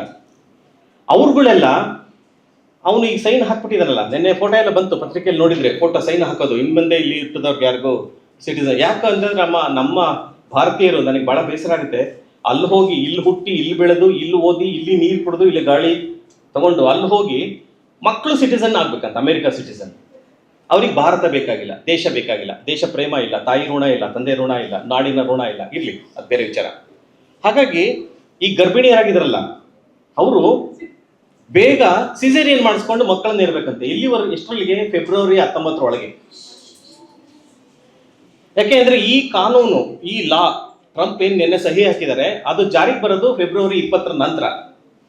ಹಾಗಾಗಿ ಎಲ್ಲರೂ ಹಾಸ್ಪಿಟಲ್ ಮುಂದೆ ಡಾಕ್ಟರ್ಗಳ ಹತ್ರ ಹೋಗಿ ಏನಾದರೂ ಮಾಡಿ ಫೆಬ್ರವರಿ 19 ನಮಗೆ ಸಿಸೇರಿಯನ್ ಮಾಡಿ ನಮ್ಮ ಮಗು ಇಲ್ಲಿ ಹುಟ್ಟುವಾಗ ಮಾಡಿ. ಏನು ಹೇಳ್ತೀರಿ ಇದಕ್ಕೆ? ಇಂಥ ಒಂದು ಸ್ಥಿತಿ ಇದೆ. ಅಂದರೆ ನಿಮ್ಮಲ್ಲೂ ಸಾಕಷ್ಟು ಜನ ನಿಮ್ಮ ಅಪ್ಪ ಅಮ್ಮನ್ನೋ, ನಿಮ್ಮ ಸ್ನೇಹಿತರನ್ನೋ, ನಿಮ್ಮ ಬಂಧುಗಳನ್ನೋ, ನಿಮ್ಮ ಸಹೋದರನ್ನೋ ಬಿಟ್ಟು ನಾಳೆ ಹೋಗ್ತೀರಿ, ಹಾರಿ ಹೋಗ್ತೀರಿ ಬೇರೆ ದೇಶಕ್ಕೆ. ಆದರೆ ನಿಮ್ಮ ಈ ನಾಡಿನ ಈ ನೆಲದ ಋಣ ಇದೆ ಅನ್ನೋದನ್ನ ಮರಿಬೇಡಿ. ಯಾವತ್ತು ಅಪ್ಪ ಅಮ್ಮ ನಿಮ್ಮನ್ನು ಸಾಕಿರ್ತಾರೆ, ಕಷ್ಟಪಟ್ಟು ಬೆಳೆಸಿರ್ತಾರೆ, ನಿಮ್ಮ ಸ್ನೇಹಿತರು ನಿಮಗೆ ಸಂತೋಷ ಕೊಟ್ಟಿರ್ತಾರೆ, ಅಣ್ಣ ತಮ್ಮ ನಿಮಗೆ ತ್ಯಾಗ ಮಾಡಿರ್ತಾರೆ, ಅವ್ರನ್ನ ಮರಿಬೇಡಿ. ಈ ರೀತಿ ಈಗೇನು ಇಂಡಿಯನ್ಸಲ್ಲಿ 30 ಲಕ್ಷ ಜನ ಇಂಡಿಯನ್ಸು ಈಗಲೇ 30 ಲಕ್ಷ ಜನ ಎಷ್ಟು ಜನ ಗರ್ಭಿಣಿಯರಾಗಿದ್ದಾರೆ ನನಗೆ ಗೊತ್ತಿಲ್ಲ, ಆದರೆ ಅವರೆಲ್ಲೂ ಈಗಲೇ 19 ಹೆರಿಗೆ ಮಾಡ್ಕೋಬೇಕು, ನಮ್ಮ ಮಗುಗೆ ಸಿಟಿಸನ್ ಸಿಗುತ್ತೆ ಅಂತಲ್ಲ. ಆ ಥರದ ದಾರಿದ್ರ್ಯ, ಬೌದ್ಧಿಕ ದಾರಿದ್ರ್ಯವನ್ನು ನೀವು ಯಾರು ಮಾಡಲ್ಲ ಅಂತ ನಾನು ನಂಬ್ಕೊಂಡಿದ್ದೀನಿ. ಯಾಕೆಂದ್ರೆ ನೀವೆಲ್ಲ ಸುರಾನ ಕಾಲೇಜಿಂದ ಬಂದಿದ್ದೀರಿ, ವೀಣಾ ಮೇಡಮ್ ವತ್ಸಲ ಮೇಡಮ್ ನಿಮ್ಗೆ ಬುದ್ಧಿ ಹೇಳಿರ್ತಾರೆ, ನೀವು ಅದೆಲ್ಲ ಮಾಡ್ತೀರಾ? ಮಾಡಲ್ಲ ಅಲ್ವಾ? ಮಾಡಲ್ಲ ಅಂತ ಅನ್ಕೋತೀನಿ. ಎನಿವೆ, ಹಾಗೆ ಆಗ್ಲೇ ನಾನು ವಾಪಸ್ ಈಗ ಲೀವ್ ಹೋದವನು ಅಪ್ಪ ಅಮ್ಮನ ಮರ್ತು ಬಿಡ್ತಾನೆ. ಅಷ್ಟೊಂದು ಕಷ್ಟಪಟ್ಟು ಲೀವ್ ಅಲ್ಲಿಂದ ಮರ್ತೇ ಬಿಡ್ತಾನೆ. ಇಲ್ಲಿ ಅಪ್ಪ ಅಮ್ಮ ಮಗ ಬರ್ತಾನೆ ಮಗ ಬರ್ತಾನೆ ಮಗ ಬರ್ತಾನೆ ಅಂತ ಕಾಯ್ತಾ ಇರ್ತಾನೆ. ನಾನು ಆಗ್ಲೇ ಹೇಳಿದಾಗ 225 ವರ್ಷದ ಹಿಂದಂಥ ಮೈಕೆಲ್ ಅನ್ನೋಂಥ ವರ್ಡ್ಸ್ವರ್ತ್ನ ಕಥೆಯಲ್ಲಿರುವಂಥ ವಯಸ್ಸಾದ ಅಪ್ಪ ಅಮ್ಮನ ಮರೆತು ಹೋಗುವಂಥ ಮಕ್ಕಳು 225 ವರ್ಷದ ಹಿಂದೆನೂ ಇದ್ರು, ಇವತ್ತೂ ಇದ್ದಾರೆ. ಯಾಕೆ ವರ್ಡ್ಸ್ವರ್ತ್ನ ಮೈಕೆಲ್ ಅನ್ನೋವಂಥ ಪದ್ಯ ಅಥವಾ ಬೆಟ್ಟದ ಜೀವ ಯಾಕೆ ಕ್ಲಾಸಿಕ್ ಆಗುತ್ತೆ ಅಂದರೆ ಆ ಕಾರಣಕ್ಕೋಸ್ಕರ ಪ್ರಸ್ತುತತೆ ಇವತ್ತಿಗೂ ಪ್ರಸ್ತುತವಾಗಿದೆ. ಇದು ವರ್ಡ್ಸ್ವರ್ತ್ನ ಮೈಕೆಲ್ ಪದ್ಯವನ್ನ ಕಾರಂತರು ಓದಿದ್ರ ಇಲ್ವಾ ನನಗೆ ಗೊತ್ತಿಲ್ಲ. ಆದ್ರೆ ಅವರು ಕಡಿಮೆ ಓದಿದ್ರು ಕೂಡ ಅವರು ಇಂಗ್ಲಿಷ್ ಅದ್ಭುತವಾಗಿ, ನಿಮ್ಮೆಲ್ಲರಿಗಿಂತ ಅದ್ಭುತವಾದ ಇಂಗ್ಲಿಷ್ ಮಾತಾಡ್ತಾ ಇದ್ರು. ಇಂಗ್ಲಿಷ್ನಲ್ಲಿ ಕೃತಿಗಳನ್ನು ರಚಿಸಿದ್ದಾರೆ ಕಾರಂತರು. ಅಂಥ ಒಂದು ಜ್ಞಾನ ಸಂಪತ್ತು ಅವರಿದ್ರು. ಪ್ರಾಯಶಃ ಓದಿರ್ಬೇಕು ಅಂತ ನನ್ನ ಅಭಿಪ್ರಾಯ. ಯಾಕೆಂದ್ರೆ ಕುವೆಂಪು ಓದಿರ್ತಾರೆ. ಅವ್ರು ಹೇಳ್ತಾರೆ, ಕುವೆಂಪುನೇ 1920s 30s ಹೇಳ್ತಾರೆ, ನಾನು ಇನ್ಫ್ಲೂಯೆನ್ಸ್ ಬೈ ವರ್ಡ್ಸ್ವರ್ತ್ ಅಂತ ಹೇಳ್ಬೇಕಾದ್ರೆ 35ರಲ್ಲಿ ಕಾದಂಬರಿ ಬರೆದ ಕಾರಂತರು ಪ್ರಾಯಶಃ ಅವ್ರು ಓದಿರ್ತಾರೆ. ಆದರೆ ಓದು ಅದರಿಂದ ಪ್ರಭಾವಿತರಾಗಿ ಬರೆದ್ರ ಈ ಬೆಟ್ಟದ ಜೀವನ ನನಗೆ ಗೊತ್ತಿಲ್ಲ. ಅದು ಪ್ರಭಾವ ಆಗಿತ್ತಾ ಇಲ್ಲ. ನಮ್ಗೆಲ್ರಿಗೂ ಇನ್ಫ್ಲೂಯೆನ್ಸಸ್ ಇರುತ್ತೆ. ಯಾವುದೋ ಒಂದು ಸಿನಿಮಾ ನೋಡಿದಾಗ ಅಥವಾ ಯಾವುದೋ ಒಂದು ಕತೆ ಓದಿದಾಗ ಯಾವುದೋ ಒಂದು ಕಾದಂಬರಿ ಓದಿದಾಗ ಒಂದು ಇನ್ಫ್ಲೂಯೆನ್ಸ್ ಆಗೋದು ಸಹಜ. ಆ ಇನ್ಫ್ಲೂಯೆನ್ಸ್ ಇರಬಹುದು. ಆದರೆ ಇದನ್ನು ಇಂಡಿಯನೈಸ್ ಮಾಡಿದ್ದಾರೆ. ಇಲ್ಲಿಯ ಗೋಪಾಲಯ್ಯ ಗೋವಿಂದಯ್ಯ ಆಗ್ತಾನೆ. ಆಗ್ಲೇ ನಾನು ಮೈಕೇಲ್ ಕತೆ ಹೇಳಿದಾಗೆ ಇದ್ರದ್ದೊಂದು ಸಂಕ್ಷಿಪ್ತವಾಗಿ ಕತೆ ಹೇಳ್ತೀನಿ. ಬೆಟ್ಟದ ಜೀವದಲ್ಲಿ ನಾನು ಆಗ್ಲೇ ಹೇಳಿದಾಗೆ ಗೋಪಾಲಯ್ಯ ಪ್ರೊಟಗನಿಸ್ಟ್. ಅವನು ವಯಸ್ಸು ಸುಮಾರು 70ರಿಂದ 80 ವರ್ಷ ಗೋಪಾಲಯ್ಯನಿಗೆ. ಅವನು ಇದೇ ಥರದ ಬೆಟ್ಟದ ಬುಡದ ಒಂದು ಮನೆಯಲ್ಲಿ ಪುಟ್ಟ ಮನೆಯನ್ನು ಕಟ್ಟಿಕೊಂಡು ಅಡಿಕೆ ತೋಟ ಮಾಡಿಕೊಂಡು ಇದ್ದಾನೆ. ಅವನ ಮನೆ ಪಕ್ಕದಲ್ಲೇ ಒಂದು ಸಣ್ಣ ಹೊಳೆ ಹರಿತಾ ಇದೆ. ಸಂತೋಷವಾಗಿದ್ದಾನೆ. ಅವನ ಹೆಂಡತಿಯ ಹೆಸರು ಶಂಕರಮ್ಮ ಅಂತ ಆಕೆ ಹೆಸರು. ಆಕೆಗೆ ಸುಮಾರು ಒಂದು 60 ವರ್ಷ. ಗಂಡ ಹೆಂಡತಿ ಇಬ್ಬರೇ ಇದ್ದಾರೆ. ಇಬ್ಬರೇ ಆ ಬೆಟ್ಟದ, ಯಾರು ಅಕ್ಕಪಕ್ಕ ಯಾರೂ ಇಲ್ಲ. ಈಗಿನ ಮಲೆನಾಡಲ್ಲಿ ಮನೆಗಳು ಹೋದ್ರೆ ನಿಮಗೆ 3 ಕಿಲೋಮೀಟರ್ಗೆ 4 ಕಿಲೋಮೀಟರ್ ಒಂದೊಂದು ಮನೆ ಇರುತ್ತೆ. ನಮ್ಮ ಥರ ಬೆಂಗಳೂರು ಥರ ಕಾಲೋನಿಗಳಿರಲ್ಲ. ಆ ಮನೆಯಲ್ಲಿ ಇವರಿಬ್ಬರೇ ಇದ್ದಾರೆ. ಇವ್ರು ಹೇಗಿದ್ದಾರೆ? ಸಂತೋಷವಾಗಿದ್ದಾರೆ. ಇವತ್ತು ನಾನು ಆಗಲೇ ಹೇಳಿದಾಗೆ ನೀವು ಮಲೆನಾಡಿಗೆ ಹೋದರೆ ಅಥವಾ ಈ ಥರದ ರಿಮೋಟ್ ವಿಲೇಜಸ್ಗೆ ಹೋದರೆ ಆ ಥರದ ವಯಸ್ಸಾದ ದಂಪತಿಗಳಿರೋದನ್ನು ನೋಡ್ತೀವಿ. ಅವತ್ತು ಈ ದಂಪತಿಗಳು ಸಂತೋಷವಾಗಿದ್ದರು. ಆದರೆ ಇವತ್ತು ಇರೋಂಥ ಪೇರೆಂಟ್ಸ್ ಅಥವಾ ನಿಮ್ಮ ರಿಲೇಟಿವ್ಸ್ ಯಾರಾದರೂ ಸಂತೋಷವಾಗಿದ್ದಾರೆ ಅಂತ ಕೇಳಿ ನೋಡಿ, ಅವ್ರು ಇಲ್ಲ ಅಂತ ಹೇಳ್ತಾರೆ. ಯಾಕೆ ಅಂದರೆ ಅವ್ರ ಮಕ್ಕಳು ಅವ್ರನ್ನ ಬಿಟ್ಟು ಬೇರೆ ಕಡೆ ಹೋಗಿ ಉದ್ಯೋಗ ಮಾಡಿಕೊಂಡು ಅಪ್ಪ ಅಮ್ಮನ್ನ ಮರೆತಿರುವಂಥವ್ರೆ ಹೆಚ್ಚು. ಆದರೆ ಈ ಗೋಪಾಲಯ್ಯ ಮತ್ತೆ ಶಂಕರಮ್ಮ ಸಂತೋಷವಾಗಿರ್ತಾರೆ. ಇವರು ಒಂದು ತೋಟ ಮಾಡ್ಕೊಂಡಿದ್ದಾರೆ. ನಾನು ಆಗಲೇ ಹೇಳಿದ ಪಕ್ಕದಲ್ಲಿ ಒಂದು ಹೊಳೆ ಹರಿತಾ ಇದೆ. ಯಾರೂ ಇಲ್ಲ ಇವರಿಗೆ. ತೋಟದ ಕೆಲಸ ಮಾಡೋಕ್ಕೆ ಯಾವಾಗಲಾದ್ರೂ ಜನ ಬರ್ತಾರೆ, ಹೊರಟೋಗ್ತಾರೆ. ಆದರೂ ತೋಟ ಇದೆ. ಹೇಗೆ ಮೈಕೆಲ್ ಸಾಹಸ ಪ್ರವೃತ್ತಿಯನ್ನಾಗಿದ್ದ 1800 ಬರೆದಂಥ ವರ್ಡ್ಸ್ವರ್ತ್ನ ಕವಿ, ಹಾಗೆ ಇಲ್ಲಿಯ ಗೋಪಾಲಯ್ಯ ಕೂಡ ಅಡ್ವೆಂಚರಸ್ ಫೆಲೋ. ಹೇಗೆ ಅಂತಂದರೆ, ಈಗ ಒಂದೊಂದು ಅಡಿಗೂ ನಾವು ಜಗಳ ಮಾಡ್ತೀವಿ. ಬೆಂಗಳೂರಿನಲ್ಲಿ ಒಂದು ಅಡಿಗೆ ಇಲ್ಲಿ ಈ ಸುರಾನ ಅಕ್ಕಪಕ್ಕ ನೀವು ಮನೆ ಒಂದು ಅಡಿ ತಗೋಬೇಕು ಅಂದ್ರೆ 25,000 ರೂಪಾಯಿ ಇರುತ್ತೆ. ಒಂದು ಅಡಿ ಅದಕ್ಕೂ ಸಿಗಲ್ವಾ? 25,000. ಬೆಂಗಳೂರಿನ ಹೊರಭಾಗದಲ್ಲಿ ಒಂದು 8-10 ರೂಪಾಯಿಗೆ ಸಿಗಬಹುದು, ಒಂದು 25 ಕಿಲೋಮೀಟರ್ ದೂರ ಹೋದ್ರೆ. ಆದ್ರೆ ಅಲ್ಲಿ ಆಗಿರ್ಲಿಲ್ಲ. ಆಗಿನ ಕಾಲದಲ್ಲಿ ಅವ್ನು ತೋಟ ಮಾಡ್ಕೋಬೇಕು ಅಂತಂದ್ರೆ ಯಾರಿಗೋ ಒಂದು ತಹಶೀಲ್ದಾರ್ಗೋ ಮತ್ತೊಬ್ಬರಿಗೆ ಹೇಳಿ ಒಂದಿಷ್ಟು ಬೇಲಿ ಹಾಕೊಂಡು ಅದನ್ನ ಪಹಣಿ ಗಿಹಣಿ ಮತ್ತೊಂದು ಮಾಡ್ಕೊಂಡು ತನ್ನ ಜಾಗ ಬೆಳ್ಕೊಂಡು ಇರ್ತಾ ಇದ್ರು. ಇವ್ರಿಗೆ ಸಮಸ್ಯೆ ಇದ್ದಿದ್ದು ಅಕ್ಕಪಕ್ಕದವರಿಂದ ಅಲ್ಲ, ಕಾಡು ಪ್ರಾಣಿಗಳಿಂದ ಇವ್ರಿಗೆ ಸಮಸ್ಯೆ ಇತ್ತು. ಹುಲಿ ಬರ್ತಾ ಇತ್ತು, ಚಿಟ್ಟೆ ಬರ್ತಾ ಇತ್ತು, ಆನೆ ಬರ್ತಾ ಇತ್ತು, ನವಿಲುಗಳನ್ನ ನಾವೆಲ್ಲ ತುಂಬಾ ಆನಂದವಾಗಿ ನೋಡ್ತೀವಲ್ಲ. ನವಿಲುಗಳು ಯಾವ ಕಾಳನ್ನೂ ಬಿಡಲ್ಲ. ನೀವು ಬೆಳೆದ ಕಾಳುಗಳನ್ನೆಲ್ಲ ತಿಂದು ಹಾಕ್ತವೆ ಅಂತ ರೈತರನ್ನ ಕೇಳಿದ್ರೆ ಅವ್ರಿಗೆ ಕಷ್ಟ ಗೊತ್ತಾಗುತ್ತೆ. ಇವ್ರಿಗೆ ಸಮಸ್ಯೆ ಇದ್ದದ್ದು ಪ್ರಾಣಿಗಳಿಂದ. ಹಾಗಾಗಿ ಇವರೆಲ್ಲರೂ ನಮ್ಮ ಎಲ್ಲರ ಶತ್ರು ಹುಲಿ, ಸಿಂಹ, ಆನೆ ನಮ್ಮ ಶತ್ರು ಅಂತ ಇವರು ಅಂದುಕೊಂಡು ಅಲ್ಲಿ ಬದುಕ್ತಾ ಇದ್ರು ಗೋಪಾಲಯ್ಯ ಮತ್ತು ಶಂಕರಮ್ಮ. ಅವ್ರಿಗೆ ಒಬ್ಬ ಮಗ ಇರ್ತಾನೆ. ಅವನ ಹೆಸರು ಶಂಭು ಅಂತ. ಈ ಶಂಭು ಚಿಕ್ಕ ವಯಸ್ಸಿನಲ್ಲೇ ಅಂದರೆ ಅವನು ಒಂದು 20-25 ವರ್ಷ ಆದಮೇಲೆ ಮನೆ ಬಿಟ್ಟು ಹೋಗ್ಬಿಟ್ಟಿದ್ದಾನೆ. ಯಾಕೆ ಮನೆ ಬಿಟ್ಟು ಹೋಗಿದ್ದಾನೆ ಯಾರಿಗೂ ಗೊತ್ತಿಲ್ಲ. ಮನೆಯಲ್ಲಿ ಇಲ್ಲ ಅವನು. 12 ವರ್ಷ ಆಗಿದೆ. ಎಲ್ಲೋಗಿದ್ದಾನೆ ಅಂತ ಗೊತ್ತಿಲ್ಲ. ಹಿಂತಿರುಗಿ ಬರ್ತಾನೆ ಅಂತ ಗೊತ್ತಿಲ್ಲ. ಬದುಕಿದಾನೋ ಸತ್ತಿದಾನೋ ಗೊತ್ತಿಲ್ಲ. ಆದರೆ ತಂದೆ ತಾಯಿಗಳಿಗೆ ಹೆತ್ತು ಮಕ್ಕಳಲ್ವಾ, ಇವತ್ತು ಬರ್ತಾನೆ ನಾಳೆ ಬರ್ತಾನೆ, ಇವತ್ತು ಬರ್ತಾನೆ ನಾಳೆ ಬರ್ತಾನೆ ಅಂತ ಈ ಗೋಪಾಲಯ್ಯ ಮತ್ತು ಶಂಕರಮ್ಮ ಕಾಯ್ತಾ ಇದ್ದಾರೆ ಮಗನಿಗೋಸ್ಕರ. 12 ವರ್ಷ ಆಗಿದೆ ಮನೆ ಬಿಟ್ಟು. ಇದು ಒಂದು ಪ್ರಿಮೈಸ್, ಕಥೆಯ ಪ್ರಿಮೈಸ್. ಇಲ್ಲಿ ಇನ್ನೊಂದು ಮುಖ್ಯವಾದ ಕ್ಯಾರೆಕ್ಟರ್ ಬರುತ್ತೆ, ಶಿವರಾಮಯ್ಯ ಅಂತ. ಶಿವರಾಮಯ್ಯ ಯಾರು ಅಂದ್ರೆ ಕಾರಂತರೇ. ಅವ್ರ ಹೆಸರು ಶಿವರಾಮು ಆಗಿದ್ರೆ ಶಿವರಾಮು ಅವರು ಕಾರಂತ. ಆಗ ನಿಮ್ಗೆಲ್ರಿಗೂ ಇಲ್ಲಿರೋ ನಮ್ಗೆ ಯಾರಿಗೂ ಗೊತ್ತಿಲ್ಲ, ಸ್ವಾತಂತ್ರ್ಯ ಚಳುವಳಿ ತುಂಬಾ ಸ್ಟ್ರಾಂಗ್ ಆಗಿದ್ದಂಥ ಕಾಲ. ಎಲ್ಲ ಯುವಕರುಗಳು, ಸ್ಟೂಡೆಂಟ್ಸ್, ವಿದ್ಯಾರ್ಥಿಗಳು ಎಲ್ಲರೂ ಸ್ವಾತಂತ್ರ್ಯ ಹೋರಾಟದಲ್ಲಿ ಭಾಗಿಯಾಗ್ತಾ ಇದ್ರು. ಶಿವರಾಮಯ್ಯ ಕೂಡ ಸ್ವಾತಂತ್ರ್ಯ ಹೋರಾಟದಲ್ಲಿ ಆಸಕ್ತಿ, ಅವನಿಗೆ ಸ್ವಾತಂತ್ರ್ಯ ಹೋರಾಟಕ್ಕೋಸ್ಕರ ಹೋರಾಟ ಮಾಡ್ತಾ ಇರ್ತಾನೆ. ಸ್ವಾತಂತ್ರ್ಯ ಹೋರಾಟಗಾರರನ್ನ ಕಂಡ್ರೆ ಬ್ರಿಟಿಷರು ಅವ್ರನ್ನ ಶತ್ರುಗಳು ಹಾಗೆ ನೋಡ್ತಾ ಇರ್ತಾರೆ. ಅದು ಅನೈತಿಕ ಚಟುವಟಿಕೆ, ರಾಷ್ಟ್ರ ವಿರೋಧಿ ಚಟುವಟಿಕೆ ಅಂತ ಅನ್ಕೋತಾ ಇರ್ತಾರೆ. ಆ ಶಿವರಾಮಯ್ಯ ಅದೇ ಕುಕ್ಕೆ ಸುಬ್ರಹ್ಮಣ್ಯಕ್ಕೆ ಬಂದಿದ್ದಾನೆ. ಅವನಿಗೆ ಅವತ್ತು ಬೇರೆ ಯಾವುದೋ ಊರಿಗೆ ಹೋಗ್ಬೇಕಾಗಿದೆ, ಪಂಜ ಅಂತ. ಅವೆಲ್ಲ ಆ ಪ್ರದೇಶಗಳಿದ್ದಾವೆ, ನೀವು ಹೋದ್ರು ನೋಡ್ಬೋದು. ಪಂಜ ಅಂತ ಹೋಗ್ಬೇಕಾಗುತ್ತೆ. ಸಂಜೆ ಆಗಿರುತ್ತೆ, ನಡ್ಕೊಂಡು ಹೋಗ್ತಾ ಇರ್ತಾನೆ. ಕಾಡಿನಲ್ಲಿ ದಾರಿ ತಪ್ಪಿಡ್ತಾನೆ. ಕತ್ಲೆ ಆಗ್ತಾ ಇದೆ, ಹೇಗೆ ಮಾಡೋದು ಅಂತ ಗೊತ್ತಿಲ್ಲ. ಎಲ್ಲಿ ಹೋಗೋದು, ಏನು ಮಾಡೋದು? ಕಾಡಲ್ಲಿ ನಿಮಗೆ ಕಾಡು ತಪ್ಪಿಸ್ಕೊಂಡ್ರೆ ಗೊತ್ತಾಗುತ್ತೆ. ನಾವು ಅಂದ್ಕೊಂಡಷ್ಟು ಸರಳ ಅಲ್ಲ, ಅಲ್ಲೇನು ಕಾಲ್ದಾರಿನೂ ಇಲ್ಲ, ರಸ್ತೆನೂ ಇರಲ್ಲ. ತಪ್ಪಿಸ್ಕೊಂಡು ಏನು ಮಾಡೋದು ಅಂತ ಇರುವಾಗ ಅಲ್ಲಿ ಯಾವುದೋ ಊರಿಗೆ ಹೋದಂತ ಇಬ್ರು ಅಲ್ಲಿಯ ಲೋಕಲೈಟ್ಸ್ ನಡ್ಕೊಂಡು ಹೋಗ್ತಾ ಇರ್ತಾರೆ. ಅವ್ರು ಹಾಡು ಹೇಳ್ಕೊಂಡು ನಡ್ಕೊಂಡು ಹೋಗ್ತಾ ಇರ್ತಾರೆ. ಯಾವುದೋ ಒಂದು ಏನನ್ನ ಜಾನಪದ ಪದ್ಯವನ್ನು ಹಾಡ್ಕೊಂಡು ನಡ್ಕೊಂಡು ಹೋಗ್ತಿರ್ತಾರೆ. ಇವನು ಅವ್ರನ್ನ ಕೂಗಿ ನಿಲ್ಲಿಸ್ತಾನೆ.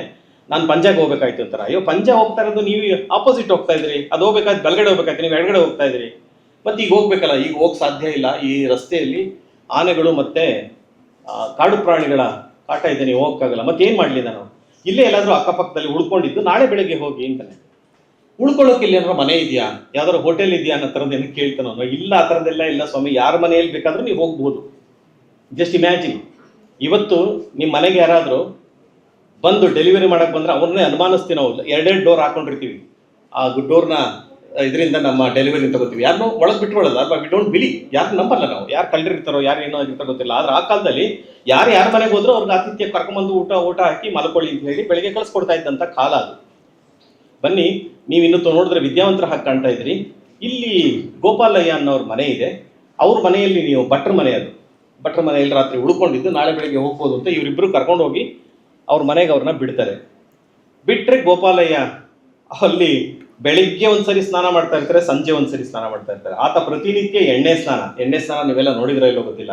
ನಮ್ಗಳಿಗೆಲ್ಲ ಯುಗಾದಿ ಹಬ್ಬ ಬಂದರೆ ಎಣ್ಣೆ ಸ್ನಾನ ಮಾಡಿಸ್ತಾ ಇದ್ರಿ. ಈ ಯುಗಾದಿ ಹಬ್ಬಕ್ಕೂ ಯಾರು ಎಣ್ಣೆ ಸ್ನಾನ ಮಾಡಲ್ಲ. ಈಗೆಲ್ಲ ಮಸಾಜ್ ಪಾರ್ಲರ್ಗಳಿದೆ, ಅಲ್ಲಿ ಹೋಗ್ತೀವಿ. ಆದ್ರೆ ಆಗ ಮನೆಯೇ ಮಸಾಜ್ ಪಾರ್ಲರ್ ಆಗಿರ್ತಾ ಇತ್ತು. ಹಿರಿಯರು ಯಾರಾದರೂ ಅಜ್ಜಿನೋ ಇದ್ರೆ ತಲೆಗೆ ಎಣ್ಣೆ ತಟ್ಟಿ ಮೈಯೆಲ್ಲ ಹಾಕ್ಕೊಂಡು ಬಿಸಿಲಲ್ಲಿ ನಿಂತ್ಕೊಂಡು, ಅದ್ರ ಆನಂದವೇ ಆನಂದ. You just can't compare with this any ಅಭ್ಯಂಜನ, ಎಣ್ಣೆಯ ಅಭ್ಯಂಜನ, ತೈಲಾಭ್ಯಂಜನ ಅಂತ ಕರಿತಾ ಇದ್ರು. ಅವರು ಎಣ್ಣೆ ಹಾಕ್ಕೊಂಡು ಹೊರಗಡೆ ದೊಡ್ಡ ಒಂದು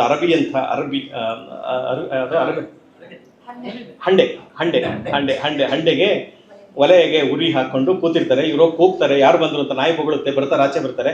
ಸ್ವಾಮಿ, ಇವ್ರು ಯಾರೋ ಸಿಟಿಯವರು ದಾರಿ ತಪ್ಪಿಟ್ಟಿದ್ದಾರೆ, ಇವತ್ತು ರಾತ್ರಿ ಉಳ್ಕೊಳ್ಳೋದಕ್ಕೆ ನಿಮ್ಮ ಮನೇಲಿ ಅವಕಾಶ ಕೊಡಿ, ಬೆಳಗ್ಗೆ ಹೋಗ್ತಾರೆ ಅಂತ ಹೇಳಿಬಿಟ್ಟು ಆ ವ್ಯಕ್ತಿ ಹೊರಟೋಗ್ತಾನೆ ಕರ್ಕೊಂಬಂದವನು. ಇವ್ರು ಯಾರು ನೀವು ಅಂತಾರೆ. ನನ್ನ ಹೆಸರು ಶಿವರಾಮ. ಬನ್ನಿ, ಅವರು ಆಯ್ತಾಯ್ತು ಬನ್ನಿ, ಕೈ ಕಾಲು ತೊಳ್ಕೊಳ್ಳಿ, ಬನ್ನಿ ಕೂರಿಸ್ಕೋತಾರೆ. ಹೆಂಡತಿ ಕೂಗ್ತಾರೆ. ಹೆಂಡತಿ ಬರ್ತಾಳೆ, ನೋಡ್ತಾಳೆ. ಇವ್ರಿಗೆ ಏನಾದರೂ ಆಸರಿಗೆ ಕೊಡು. ಆಸರೆ ಅಂತಂದ್ರೆ ಏನಾದರೂ ತಿನ್ನೋದು ಕೊಡು ಅಂತ. ಆ ಕಡೆ ಎಲ್ಲ ನೋಡಿ ಎಷ್ಟು ಬ್ಯೂಟಿಫುಲ್ ಅಂತಂದ್ರೆ, ಆಸರಿಗೆ ಕೊಡು ಅಂತಂದ್ರೆ ತಕ್ಷಣ ಒಂದು ಲೋಟ ನೀರು, ಒಂದು ಚೂರು ಬೆಲ್ಲ ಕೊಡ್ತಾ ಇದ್ರು.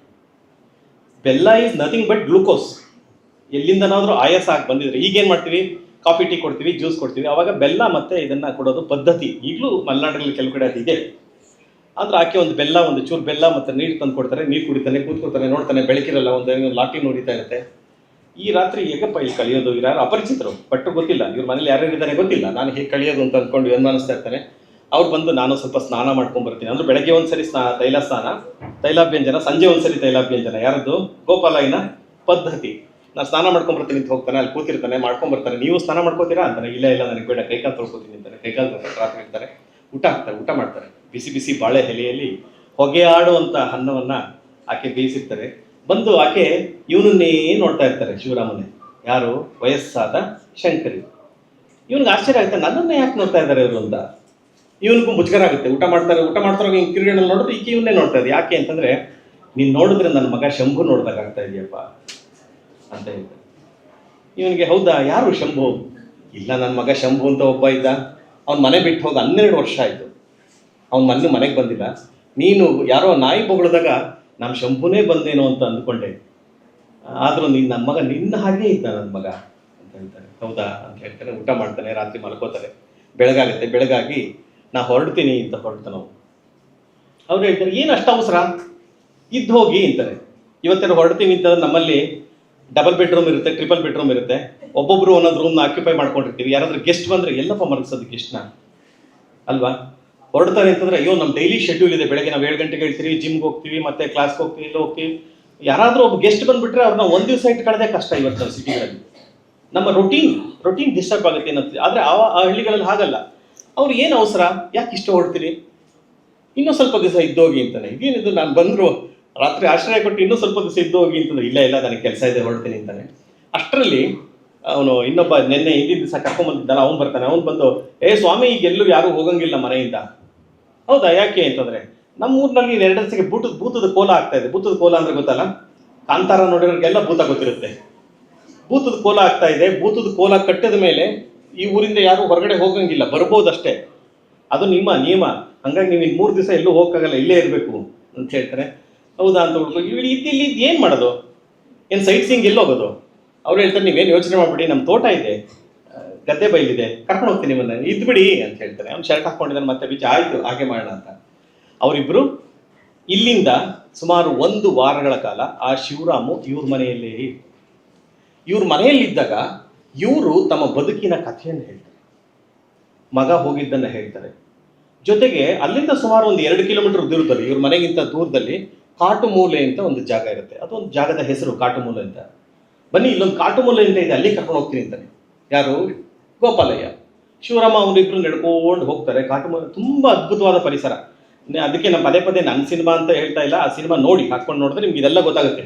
ಯೂಟ್ಯೂಬಲ್ಲಿ ಇದೆ ಅಂತ ಹೇಳಿದ್ರೆ ಬೆಟ್ಟ ಜೀವನ ನೋಡಿದಾಗ ಗೊತ್ತಾಗುತ್ತೆ. ಕಾಟುಮೂಲೆ ಕರ್ಕೊಂಡು ಹೋಗ್ತಾರೆ. ಅಲ್ಲಿ ಹೋದ್ರೆ ಅಲ್ಲಿ ಗಂಡ ಹೆಂಡತಿ ಇಬ್ರು ಇರ್ತಾರೆ, ನಾರಾಯಣ ಮತ್ತು ಲಕ್ಷ್ಮಿ. ಇವ್ರು ಯಾರು ಅಂತ ಕೇಳ್ತಾರೆ. ಇವರು ನನ್ನ ಮಗ ಇದ್ದ ಹಾಗೆ. ಆಮೇಲೆ ಕತೆ ಗೊತ್ತಾಗುತ್ತೆ, ಆ ನಾರಾಯಣ ಅನ್ನೋರು ಯಾರೋ ಅನಾಥ ವ್ಯಕ್ತಿ. ಅನಾಥನನ್ನ ಕರೆದುಕೊಂಡ್ಬಂದು ಅವನಿಗೊಂದು ತೋಟ ಮಾಡಿಕೊಟ್ಟು, ಈ ತೋಟ ನೀನು ನೋಡ್ಕೊ ಅಂತ ಹೇಳಿ ಅವನಿಗೊಂದು ಮದುವೆ ಮಾಡಿದ್ದಾರೆ. ಅವ್ರು ಸಿನಿಮಾ ಹಾಕೇ ಬಿಟ್ರಲ್ಲ, ನೈಸ್. ಕಾಣಿಸ್ತಾ ಇದೆಯಾ? ಅದೇ ಗೋಪಾಲಯ್ಯ. ಗಡ್ಡ ಬಿಟ್ಕೊಂಡಿದಾರಲ್ಲ ಆತ ಸುಚೇಂದ್ರ ಪ್ರಸಾದ್, ಅವರೇ ಶಿವರಾಮು. ಅಲ್ಲಿ ಇನ್ನೊಂದು ಕಾಣ್ತಾ ಇರೋಂಥದ್ದು ಲಕ್ಷ್ಮಿ, ಈಗ ಹೇಳಿದ್ರಲ್ಲ ನಾರಾಯಣ ಮತ್ತು ಲಕ್ಷ್ಮಿ, ಅವರು. ಇಲ್ಲೂ ಅದೇ ಇದೆ ಅಂತ ಕಾಣುತ್ತೆ. ಬೇಕಾದ್ರೆ ಸಾಧ್ಯ ಆದರೆ ಯೂಟ್ಯೂಬಲ್ಲಿ ಅದರ ಟ್ರೈಲರ್ ಇದೆ, ಯಾವಾಗಲಾದ್ರೂ ಮಧ್ಯೆ ಇಲ್ಲಿ ಪ್ಲೇ ಮಾಡೋಕ್ಕೆ ಸಾಧ್ಯ ಆದರೆ 1-2 ನಿಮಿಷ ಪ್ಲೇ ಮಾಡಿದ್ರೆ ನಿಮ್ಗೆ ಇನ್ನೊಂದಷ್ಟು ಗೊತ್ತಾಗುತ್ತೆ. ಇದೆಯಾ ಯೂಟ್ಯೂಬ್ ಕನೆಕ್ಷನ್ ಇದೆಯಾ ಟ್ರೈಲರ್ದು? ಇದ್ರೆ ಮಾಡಿ, ಅನಿವಾರ್ಯ ಅಲ್ಲ. ಆದರೆ ನಾನು ಹೇಳೋ ಕತೆಗೆ ನಿಮಗೆ ಈಸಿಲಿ ಯೂಟ್ಯೂಬಲ್ಲಿ ಇದೆ. ಸಿನಿಮಾನೇ ಇದೆ. ಸಿನಿಮಾ ಹಾಕಿದ್ರೆ 2 ಗಂಟೆ ಆಗುತ್ತೆ, ನೋಡೋಕ್ಕಾಗಲ್ಲ. ಸಿನಿಮಾ ಆಮೇಲೆ ಹಾಕಿ. ಮೇಷ್ಟ್ರು ನೋಡಿ ತಗ್ಲಾಕಿದ್ರು, ನೀವು ನೋಡಲ್ಲ ಅಂತ ಅಂದ್ಬಿಟ್ಟು ಅಸೈನ್ಮೆಂಟೇ ಹಾಕಿದ್ರು. ಅದನ್ನ ಸುಮ್ಮನೆ ನೋಡಿದ್ರು ನೋಡಲ್ಲ. ಅಸೈನ್ಮೆಂಟ್ ಆದ್ರೆ ಮಾರ್ಕ್ಸ್ ಬರುತ್ತಲ್ಲ ಅಂತ ಆದ್ರೂ ನೋಡಿ. ಲಾಕ್ ಆಗೋಯ್ತು. ಓಕೆ, ಮುಂದುವರಿಸ್ತಾ ಮಾತು. ಬೋರ್ ಆಗ್ತಾ ಇದೆಯಾ? ಇಲ್ಲ ಅಂತಾನು ಜೋರಾಗಿ ಹೇಳ್ತಾ ಇಲ್ಲ, ಏನೋ ಆಗ್ತಾ ಇರಂಗಿದೆ. ಏನ್ ಮೇಡಮ್ ಹೇಳಿದ್ರು ಅಂತ ಹೇಳ್ತಾ ಇದ್ರೆ ನಾನು ಹೇಳಿದ್ರು ಅಂತ ಹೇಳ್ತಾರೆ. ಎನಿವೆ, ಓಕೆ, ಸೈಲೆನ್ಸ್, ಮಾತಾಡ್ಬೇಡಿ. ನೀವು ಮಾತಾಡದೇ ಇದ್ರೆ ಇನ್ನು 15 ನಿಮಿಷದಲ್ಲಿ ಮುಗಿಸ್ತೀನಿ. ಮಾತಾಡಿದ್ರೆ ಅರ್ಧ ಗಂಟೆ ತಗೋತೀನಿ. ಯೋಚನೆ ಮಾಡಿ, ಚಾಯ್ಸ್ ಈಸ್ ಯುವರ್ಸ್. ಯಾಕೆ ತೋಟಕ್ಕೆ ಕರ್ಕೊಂಡು ಹೋಗ್ತಾರೆ. ನಾರಾಯಣ ಲಕ್ಷ್ಮಿ ಅವ್ರಿಬ್ರು ಮಕ್ಕಳಿರ್ತಾರೆ. ಯಾರೋ ಅನಾಥರನ್ನ ಮಕ್ಕಳ ಹಾಗೆ ನೋಡ್ಕೋತಾರೆ. ಇವನಿಗೊಂದು ಪಾಠ ಕಲಿತಾನೆ ಶಿವರಾಮ ಅಲ್ಲಿಂದ. ಅಂದ್ರೆ ಮಗ ಎಲ್ಲೋ ಮನೆಯಿಂದ ಹೋಗಿದ್ದಾನೆ, ಯಾರನ್ನೋ ಒಬ್ಬ ಅನಾಥರನ್ನ ಕರ್ಕೊಂಡ್ಬಂದು ಅವನಿಗೆ ಮದುವೆ ಮಾಡಿ ಅವನಿಗೆ ಸಂಸಾರ ಕಟ್ಟಿಕೊಟ್ಟು ಮಕ್ಕಳ ಹಾಗೆ ನೋಡ್ಕೋತಾ ಇದ್ದಾರೆ ಅಂತ. ಸೊ ಇದಾಗುತ್ತೆ ಇಲ್ಲಿ ಅದ್ಭುತವಾಗಿ ಈ ಕೃತಿಯಲ್ಲಿ. ಅದು ಕಾದಂಬರಿನೂ ಸೇರಿಸ್ಕೊಂಡು ಹೇಳ್ತಾ ಇದ್ದೀನಿ, ಸಿನಿಮಾನೂ ಸೇರ್ಕೊಂಡು ಹೇಳ್ತಾ ಇದ್ದೀನಿ. ನೀವು ಗಮನಿಸ್ಬೇಕಾದ್ದೇನು ಅಂತಂದ್ರೆ, ಸಿನಿಮಾ ಯಾವಾಗಲಾದ್ರು ನೋಡ್ತಿರಲ್ಲ, ನೋಡಿದಾಗ ನೀವು ಗಮನಿಸ್ಬೇಕು ಅಂತಂದ್ರೆ, ಗಂಡ ಹೆಂಡತಿ, ಹಸ್ಬೆಂಡ್ ಅಂಡ್ ವೈಫ್, ಅವರ ರಿಲೇಶನ್ಶಿಪ್ ಯಾವ ತರಹದ್ದು. 60 ವರ್ಷದ 70 ವರ್ಷದ ಹಸ್ಬೆಂಡ್ ಅಂಡ್ ವೈಫ್ ಲೈಫ್ ಹೇಗಿರುತ್ತೆ, ಅವ್ರ ಯೋಚನೆಗಳು ಹೇಗಿರುತ್ತೆ. ಹಾಗೆ ಇಲ್ಲಿ 30 ವರ್ಷದ ನಾರಾಯಣ ಮತ್ತು ಲಕ್ಷ್ಮಿ ಅವರ ಬದುಕು ಹೇಗಿರುತ್ತೆ, ಅವರ ಹಸ್ಬೆಂಡ್ ಅಂಡ್ ವೈಫ್ ಅವರ ಲೈಫ್ ಹೇಗಿದೆ ಅನ್ನೋದನ್ನ ತುಂಬಾ ಚೆನ್ನಾಗಿ ಮಾಡಿದ್ದಾರೆ. ನಾವು ಯಾವಾಗಲೂ ಅನ್ಕೋತೀವಿ ಈ 2 ಕುಟುಂಬಗಳಿದೆ, ನಾರಾಯಣ ಲಕ್ಷ್ಮಿ ಮತ್ತೆ ಗೋಪಾಲ್ ಶಂಕರಯ್ಯ, 2 ಫ್ಯಾಮಿಲಿ ಇದೆ. ಒಂದು ಓಲ್ಡ್ ಕಪಲ್, ಇನ್ನೊಂದು ಯಂಗ್ ಕಪಲ್. ಮದುವೆ ಆದಾಗ ನಿಮ್ಮಲ್ಲಿ ಯಾರೂ ಮದುವೆ ಆಗಿಲ್ಲ ಮೇಷ್ಟ್ರುಗಳನ್ನು ಬಿಟ್ಟು ಅಲ್ವಾ? ಏನಾದ್ರು ಆಗಿದೆಯಾ? ತಪ್ಪಿಲ್ಲ. ಓಕೆ, ಆಮೇಲೆ ನಿಮಗೆ ಗೊತ್ತಾಗುತ್ತೆ ಮದುವೆ ಆದಾಗ ಗಂಡ ಹೆಂಡತಿಯ ಸಂಬಂಧ ಯಾವ ತರಹದ್ದು. ಅಪ್ಪ ಅಮ್ಮನ ಸಂಬಂಧ ನಮಗೆ ಗೊತ್ತಿರುತ್ತೆ, ಅಣ್ಣ ತಮ್ಮನ ಸಂಬಂಧ ಗೊತ್ತಿರುತ್ತೆ, ಸ್ನೇಹಿತರ ಸಂಬಂಧ ಗೊತ್ತಿರುತ್ತೆ. ಹಸ್ಬೆಂಡ್ ಅಂಡ್ ವೈಫ್ ಹೇಗೆ, ಯಾವ ಥರ ಸಂಬಂಧ ಅದು. ಈಗ ಯಾರಾದರೂ ಮದುವೆ ಆಗಬೇಕು ಅಂದ್ರೆ ಲಕ್ಷಣವಾಗಿರೋರು ನೋಡ್ತಾರೆ. ಲಕ್ಷಣವಾದ ಹುಡುಗಿ ಬೇಕಪ್ಪ, ಹ್ಯಾಂಡ್ಸಮ್ ಆಗಿರೋ ಹುಡುಗ ಬೇಕಪ್ಪ.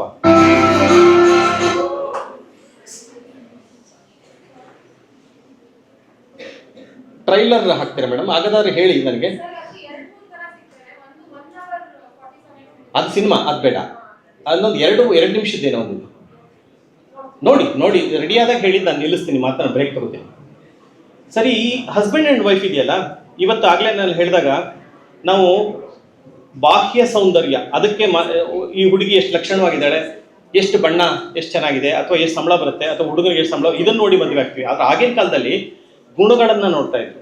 Character is very important than appearance ಅನ್ನೋ ಥರ. ಈ ಎರಡು ದಂಪತಿಗಳಿರಲ್ಲ, ದಂಪತಿಗಳ ಮಧ್ಯೆ ಸಾಮಾನ್ಯವಾಗಿ ಯಾವಾಗಲೂ ಸೀಕ್ರೆಟ್ ಇರಲ್ಲ ಅಲ್ವಾ? ಗಂಡ ಹೆಂಡತಿ ಮಧ್ಯೆ ಗುಟ್ಟಿರುತ್ತಾ? ಏನಾದ್ರು ಗುಟ್ಟಿರುತ್ತಾ? ಹೇಳ್ಬೇಕು ಸರ್, ಗುಟ್ಟಿದ್ಯಾ? ನೀವು ಮದುವೆ ಆಗಿದ್ರಲ್ಲ, ನಿಮ್ಮ ಮಧ್ಯೆ ಗುಟ್ಟಿದ್ಯಾ? ಕಿರಣ್ ಪ್ರಕಾಶ್, ಗುಟ್ಟಿಲ್ವಾ? ಅಲ್ಲ, ಸಿಟ್ಟಿರುತ್ತೆ, ಗುಟ್ಟಿರುತ್ತಾ?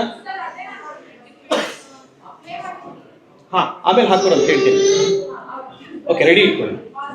ಗಂಡ ಹೆಂಡತಿ ಮಧ್ಯೆ ಗುಟ್ಟಿರುತ್ತೆ, ಗುಟ್ಟಿರಲ್ಲ ಅಂತ ಎಲ್ಲ ಹೇಳಿದ್ದಾರೆ. ಎಲ್ಲ ಇಲ್ಲಿರುವಂಥ ವಿವಾಹಿತ ಸ್ನೇಹಿತರುಗಳು ಗಂಡ ಹೆಂಡತಿ ಮಧ್ಯೆ ಗುಟ್ಟಿರಲ್ಲ ಅಂತ. ಆದರೆ ನಿಜವಾಗಿಯೂ ಗುಟ್ಟಿರುತ್ತೆ. ಎಷ್ಟೋ ವಿಷಯಗಳನ್ನ ಹೆಂಡತಿ ಗಂಡನಿಗಳಿರಲ್ಲ, ಗಂಡ ಹೆಂಡತಿಗಳಿರಲ್ಲ, ಹೇಳೋದೇ ಇಲ್ಲ ಕೊನೆಯವರೆಗೂ. ಈ ಕೃತಿಯಲ್ಲಿ ಗೋಪಾಲಯ್ಯ ಮತ್ತು ಶಂಕರಮ್ಮ 80 ವರ್ಷದ ದಂಪತಿಗಳು, ನಾರಾಯಣ ಮತ್ತು ಲಕ್ಷ್ಮಿ, ಅವ್ರ ಮಧ್ಯೆ ಗುಟ್ಟಿದೆ. ಯಾವ ಥರದ ಗುಟ್ಟು? ಅದೇನೋ ಎಕ್ಸ್ಟ್ರಾ ಇದು ಮ್ಯಾರಿಟ್ ಏನಂತಾರದು, ಏನ್ರಿ ಅದು ಸಂಬಂಧ, ಆ ಥರದ್ದಲ್ಲ. ಎಕ್ಸ್ಟ್ರಾ ಮ್ಯಾರಿಟಲ್ ಅಫೇರ್ ಅಲ್ಲ ಅದು, ಆ ಥರದ್ದಲ್ಲ. ಆದ್ರೆ ಅವ್ರ ಮಧ್ಯೆ ಗುಟ್ಟಿದೆ. ಇಲ್ಲಿ ಆಗಲೇ ನಾನು ಹೇಳಿದೆ, ಇವ್ರ ಮಗ ಶಂಭು ಮನೆ ಬಿಟ್ಟು ಹೋಗಿದ್ದಾನೆ ಅಂತ. ಈ ವಿಷಯದಲ್ಲಿ ಗುಟ್ಟು ತುಂಬ ಚೆನ್ನಾಗಿ ಕಾರಂತರು ಬಿಡಿಸ್ತಾ ಹೋಗ್ತಾರೆ. ಇವನು ಬಂದು ಈ ಕಾಟುಮೊಲ್ಲೆನಾಗ ಬಂದಾಗ ಸ್ವಲ್ಪ ಕಾಲು ನಡಿಬೇಕಾದ್ರೆ ಉಳಿದ್ಬಿಡುತ್ತೆ, ಯಾರಿಗೆ? ಶಿವರಾಮಗೆ. ಹಾಗೆ ಮತ್ತೆ 3 ಕಿಲೋಮೀಟರ್ ನಡ್ಕೊಂಡು ಹೋಗೋಕ್ಕಾಗಲ್ಲ.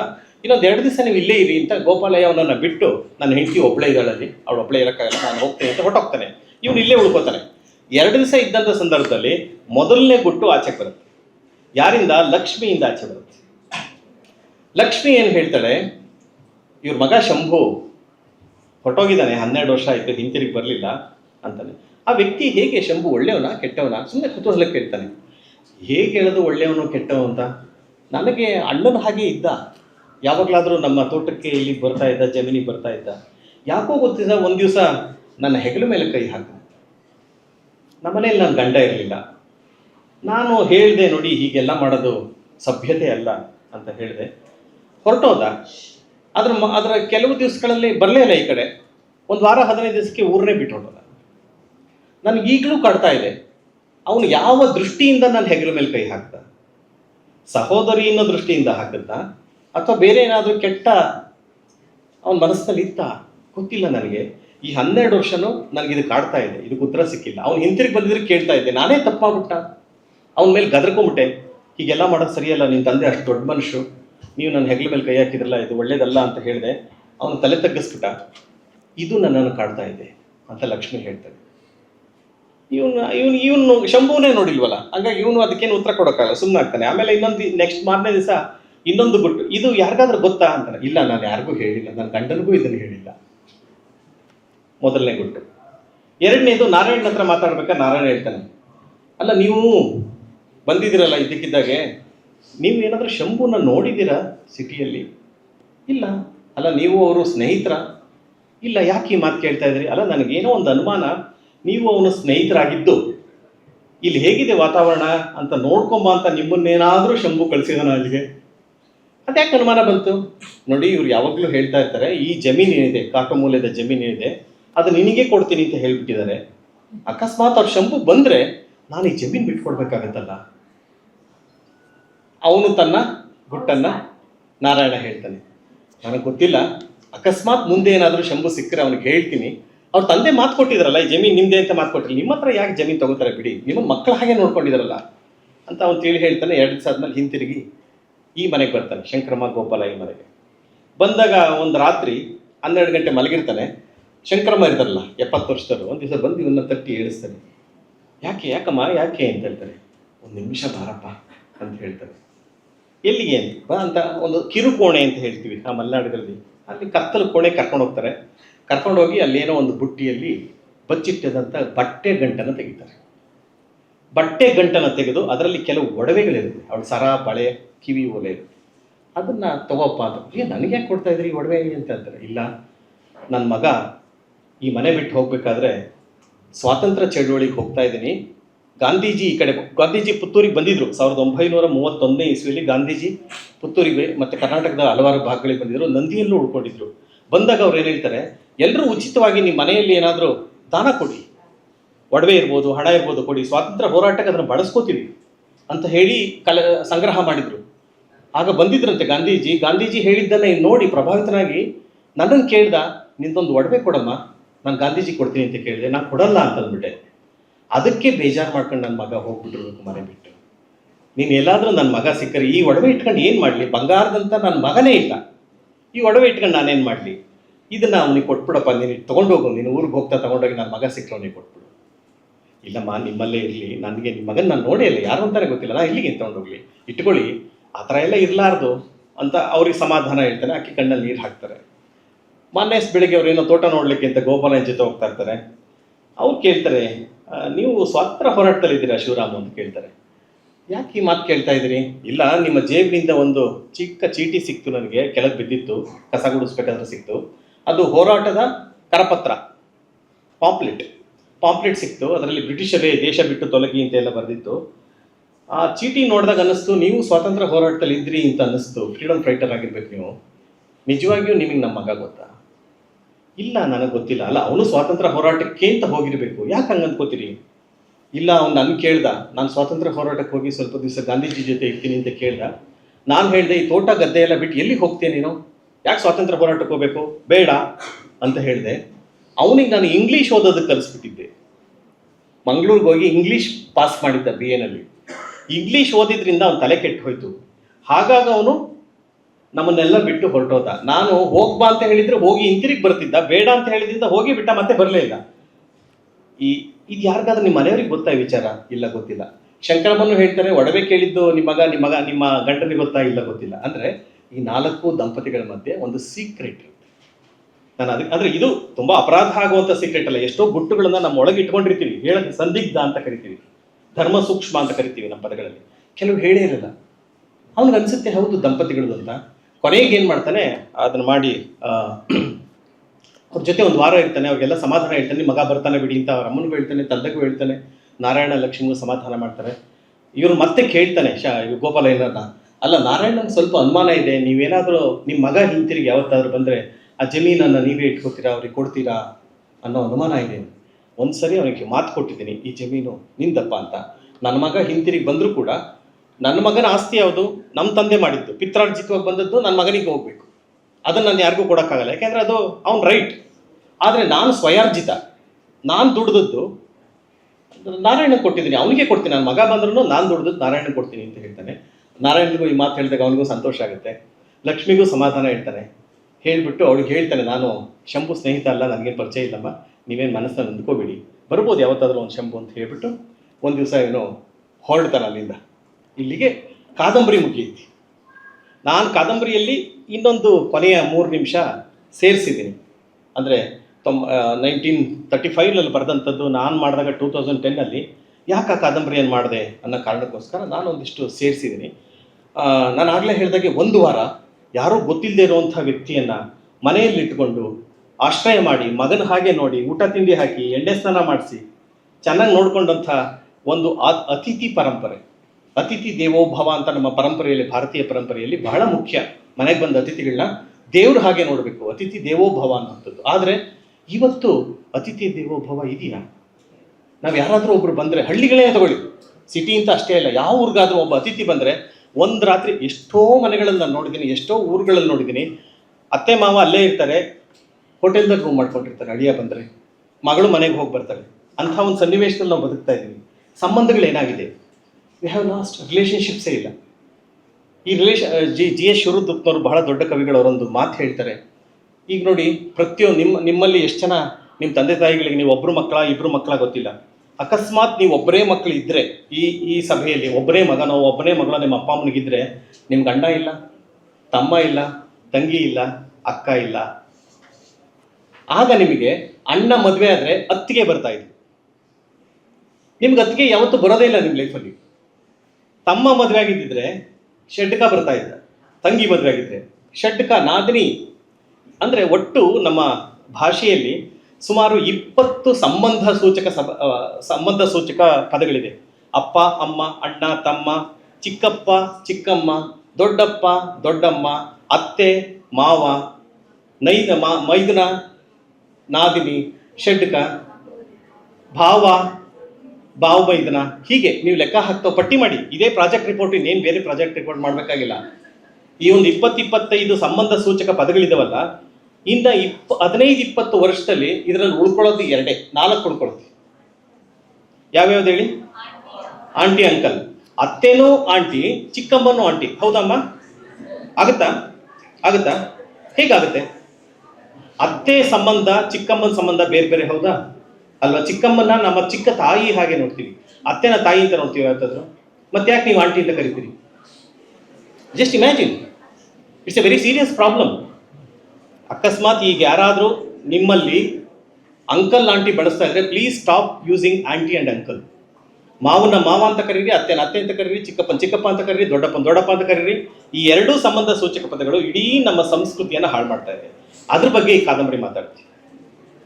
ಹಾಗೇನೆ ಇವತ್ತು ಅಪ್ಪ ಅಮ್ಮನ್ನ ನಾವೆಲ್ಲರೂ ಅಪ್ಪನ ಅಪ್ಪ ಅಂತ ಕರಿತೀವಲ್ಲ, ನಿಮ್ಮೆಲ್ಲರೂ ಅಪ್ಪ ಅಂತ ಕರಿತೀರಾ? ಎಷ್ಟು ಜನ ಡ್ಯಾಡಿ ಅಂತ ಕರಿತೀರಿ? ಯಾರು ಕೈ ಎತ್ತಲ್ಲ ಗೊತ್ತು. ಡ್ಯಾಡಿ ಅಂತ ಕರಿತಾ ಇದ್ರಾ? ಮಮ್ಮಿ ಅಂತ ಎಷ್ಟು ಜನ ಕರಿತೀರಿ? ಸಾಧ್ಯ ಆದ್ರೆ ಅಮ್ಮ, ಗೊತ್ತಿಲ್ಲ ನನಗೆ, ಇಷ್ಟು ವರ್ಷ ನೀನು ತಾಯಿನ ಮಮ್ಮಿ ಅಂತ ಕರಿತಾ ಬಂದಿದ್ದೀರಿ, ಇನ್ನು ಮುಂದೆ ಕರಿಬೇಡಿ. ಯಾತಕ್ಕೆ ಅಂದರೆ ಮಮ್ಮಿ ಅಂದ್ರೆ ಹೆಣ ಅಂತ ಅರ್ಥ. ಟ್ರೂ, ನಿಜ. ಈಜಿಪ್ಟಲ್ಲಿ ಮಮ್ಮಿಫಿಕೇಶನ್ ಅಂತಾನೆ ಕರೀತಾರೆ. ಸತ್ತ ದೇಹವನ್ನ ಹಲವಾರುಗಳ ಕಾಲ ರಕ್ಷಣೆ ಮಾಡಿ ಇಟ್ಕೊಳ್ಳೋದಕ್ಕೆ ಮಮ್ಮಿ ಅಂತ ಹೆಸರು. ಮಮ್ಮಿಫೈಯಿಂಗ್ ಅಂತ ಕರೀತಾರಮ್ಮ. ನಿಮ್ಮ ತಾಯಿ ಯಾವತ್ತಾದ್ರೂ ಹಾಗೆ ಆಗ್ಬೇಕಾ? ಸುಂದರವಾಗಿ ಅಮ್ಮ ಅಂತ ಕರೀರಿ, ಇದಕ್ಕಿಂತ ಅದ್ಭುತವಾದ ಪದ ಇದೆಯಾ? ಅಪ್ಪನ ಅಪ್ಪ ಅಂತ ಕರೀರಿ, ಅವ್ರಿಗೂ ಕೇಳೋದಕ್ಕೆ ಚೆನ್ನಾಗಿರುತ್ತೆ ಅಲ್ವಾ? ಡ್ಯಾಡ್, ಮ್ಯಾಮ್, ನಿಮ್ಮಿಷ್ಟ, ಬೇಕಾದ್ರೆ ಅದನ್ನೇ ಕರ್ಕೊಳ್ಳಿ. ಆದ್ರೆ ನಾನು ಹೇಳೋದು, ನಮ್ಮ ಸಂಬಂಧ ಸೂಚಕ ಪದಗಳನ್ನು ಕರೆಯೋದ್ರ ಮೂಲಕ ಅದರಲ್ಲಿರುವಂಥ ಒಂದು ಸಂತೋಷ, ಅದು ಕೊಡುವಂಥ ಒಂದು ಅನುಭವನ ಬೇರೆ ಏನು ಕೊಡಲ್ಲ. ಅದ್ರ ಬಗ್ಗೆ ಈ ಕಾದಂಬರಿ ಮಾತಾಡ್ತೀವಿ. ಅದು ಹೇಳಲ್ಲ ನೇರವಾಗಿ, ಅಂದರೆ ಇವನ್ನ ನೀವು ಅರ್ಥ ಮಾಡ್ಕೋಬೇಕು. ಆಗಲೇ ನಾನು ಹೇಳಿದಾಗೆ ಅತಿಥಿ ದೇವೋಭವ, ಅತಿಥಿ. ಆಮೇಲೆ ಕಥೆಯಲ್ಲಿ ಏನು ಮಾಡ್ತೀನಿ, ಬಹುಶಃ ಈ ಪ್ರಶ್ನೆ ಹುಟ್ಬೋದು. ಕಾದಂಬರಿಯಲ್ಲಿ ಶಿವರಾಮ ಹಿಂತಿರುಗಿ ಊರಿಗೆ ಹೋಗೋ ಕಾದಂಬರಿ ನಿಂತು ಹೋಗುತ್ತೆ. ಆದರೆ ಇವರು ನಿರ್ದೇಶಕರು ಇನ್ನು 3 ನಿಮಿಷ ಯಾಕೆ ಅಂತ ಸಿನಿಮಾ ನೋಡಿದ ಮೇಲೆ ನಿಮ್ಗೆ ಗೊತ್ತಾಗ್ತದೆ. ಅಲ್ಲಿ ಏನನ್ನ ಹೇಳಕ್ ಕೊಟ್ಟಿದ್ದೀನಿ, ಶಿವರಾಮು ಅಲ್ಲಿಂದ ಬಂದು ಹೋದ್ಮೇಲೆ ಸುಮಾರು 30-40 ವರ್ಷಗಳ ನಂತರ ಮತ್ತೆ ಅಲ್ಲಿಗೆ ಬರ್ತಾನೆ, ಅದೇ ಊರಿಗೆ ಬರ್ತಾನೆ. ಬಂದಾಗ ಅಲ್ಲಿ ಆಗಲೇ ಒಂದು ಸರ್ಕಲ್ ಆಗೋದು, ಸರ್ಕಲಲ್ಲಿ ಅಂಗಡಿಗಳು, ಹೋಟೆಲ್ಗಳು, ಮೊಬೈಲ್ ಚಾರ್ಜ್ ಇವರು ಅಂಗಡಿಗಳು ಎಲ್ಲ ಶುರು ಆಗಿರುತ್ತೆ. ಅಲ್ಲಿ ಬರ್ತಾನೆ, ಬಂದು ನೋಡಿದ್ರೆ ಅವ್ನಿಗೆ ಎಲ್ಲಿ ಬಂದೆ ಅಂತ ಅನ್ಸುತ್ತೆ. ಅವ್ನು ಕೇಳ್ತಾನೆ, ಇಲ್ಲಿ ಗೋಪಾಲಯ್ಯ ಅನ್ನೋರು ಎಲ್ಲಿದ್ದಾರೆ ಅಂತ. ಅವ್ರು ಕೇಳ್ತಾರೆ, ಯಾವ ಗೋಪಾಲಯ್ಯ ಅಂತ. ಅಲ್ಲ, ಇಲ್ಲೊಂದು ಜಾಗ ಇತ್ತಲ್ಲ ಕೆಳಬೈಲು ಅಂತ, ಕೆಳಬೈಲಿನಲ್ಲಿ ಗೋಪಾಲಯ್ಯ ಶಂಕರಮ್ಮ ಅಂತ ಇಬ್ರು ದಂಪತಿಗಳಿದ್ರಲ್ಲ. ಗೊತ್ತಿಲ್ಲ ಸ್ವಾಮಿ. ಅಲ್ಲ, ಇಲ್ಲೊಂದು ಕಾಟು ಮೂಲೆ ಅಂತ ಒಂದಿತ್ತಲ್ಲ, ನಿಮಗೆ ಗೊತ್ತಾ? ಯಾರನ್ನೋ ಕೇಳ್ತಾನೆ ಪಕ್ಕದವ್ರನ್ನ. ಕಾಟು ಮೂಲೆ ರೆಸಾರ್ಟ್ ಅಂತ ಒಂದಿದೆ ಅಂತ ಹೇಳ್ತಾರೆ ಅವರು. ಕೊನೆಗೆ ಅವ್ನು ಕೇಳ್ತಾನೆ, ಇಲ್ಲಿ ಕುಮಾರ ಪರ್ವತ ಎಲ್ಲಿದೆ ಅಂತ. ಇವ್ನು ಕುಮಾರ ಪರ್ವತ ತೋರಿಸಿರ್ತಾರೆ ಗೋಪಾಲಯ್ಯ. ಕುಮಾರ ಪರ್ವತ ಅಲ್ಲಿದೆ ನೋಡಿ ಅಂತ ತೋರಿಸ್ತಾರೆ. ಅದರ ಮಧ್ಯೆ ಎಲ್ಲ ತಂತಿಗಳು, ಎಲೆಕ್ಟ್ರಿಕ್ ವೈರು ಮತ್ತು ಮೊಬೈಲ್ ಟವರ್ಗಳು. ಆ ಕುಮಾರ ಪರ್ವತ ತುಂಬ ಆಗಿರುತ್ತೆ. ಈಗಲೂ ತುಂಬ ಜನ ಕುಮಾರ ಪರ್ವತಕ್ಕೆ ಟ್ರೆಕ್ಕಿಂಗ್ ಹೋಗ್ತಾರೆ. ನಿಮ್ಮಲ್ಲಿ ಎಷ್ಟು ಜನ ಹೋಗಿದ್ದಾರೆ ಗೊತ್ತಿಲ್ಲ. ವೆರಿ ಪಾಪ್ಯುಲರ್ ಟ್ರೆಕ್ಕಿಂಗ್ ಸ್ಪಾಟ್ ಅದು ಕುಮಾರ ಪರ್ವತ ಕೂಡ ಅಪವಿತ್ರ ಆಗಿರುತ್ತೆ. ಹಾಗಾಗಿ ಅದನ್ನು ಹೇಳೋಕ್ಕೆ ಕೊನೆಯಲ್ಲಿ ನಾನು 3-4 ನಿಮಿಷ ಅದನ್ನು ವಿಸ್ತರಿಸಿದ್ದೀನಿ. ಸಿನಿಮಾವನ್ನು ನೋಡಿ ವಿಶಿಷ್ಟವಾದ ಅನುಭವ ಕೊಡುತ್ತೆ. ಸಿನಿಮಾದ ಜೊತೆಗೆ ಸಾಧ್ಯ ಆದರೆ ಕಾದಂಬರಿನೂ ಓದಿ. ಆಗಲೇ ನಾನು ಹೇಳಿದಾಗ ಸಂಬಂಧಗಳ ಕುರಿತು, ಆತಿಥ್ಯದ ಕುರಿತು, ಬದುಕಿನ ಕುರಿತು ಈ ಕಾದಂಬರಿ ಮಾತಾಡುತ್ತೆ. ಅಷ್ಟು ಹೇಳಿ ಬಹುಶಃ 40 ನಿಮಿಷ ಮಾತಾಡಿದ್ದೀನಿ. 40 ನಿಮಿಷದ ಮೇಲೆ ಯಾರಿಗೂ ಪೇಷನ್ಸ್ ಇರಲ್ವಂತೆ. ಹಂಗಾಗಿ ಟೀಚರ್ಸ್ ಎಲ್ಲ 45 ಮಿನಿಟ್ಸ್ ಪೀರಿಯಡ್ ಅಂತಲೇ ಮಾಡಿರೋದಲ್ವಾ? 1 ಅವರ. ಹಂಗಾರೆ ಇನ್ನೂ ಅರ್ಧ ಗಂಟೆ ಮಾತಾಡ್ಬೋದು ನಾನು. ಓಕೆ, ಅರ್ಧ ಗಂಟೆ ನಾನು ಮಾತಾಡೋದಕ್ಕೆ ಹೋಗಲ್ಲ. ಈಗೇನು ಮಾಡಿದೆ, ಆ 2 ನಿಮಿಷದ ಟ್ರೈಲರ್ ನೋಡಿದ ಮೇಲೆ ನಿಮ್ಮಲ್ಲಿ ಏನಾದರೂ ಪ್ರಶ್ನೆಗಳಿದ್ರೆ ಯಾವುದಕ್ಕಾರ ಸಂಬಂಧಪಟ್ಟ ಹಾಗೆ ನೀವು ಕೇಳಿದ್ರೆ ನಾನು ಉತ್ತರ ಕೊಡ್ತೀನಿ. ಆಗ್ಬೋದಾ? Thank you so much.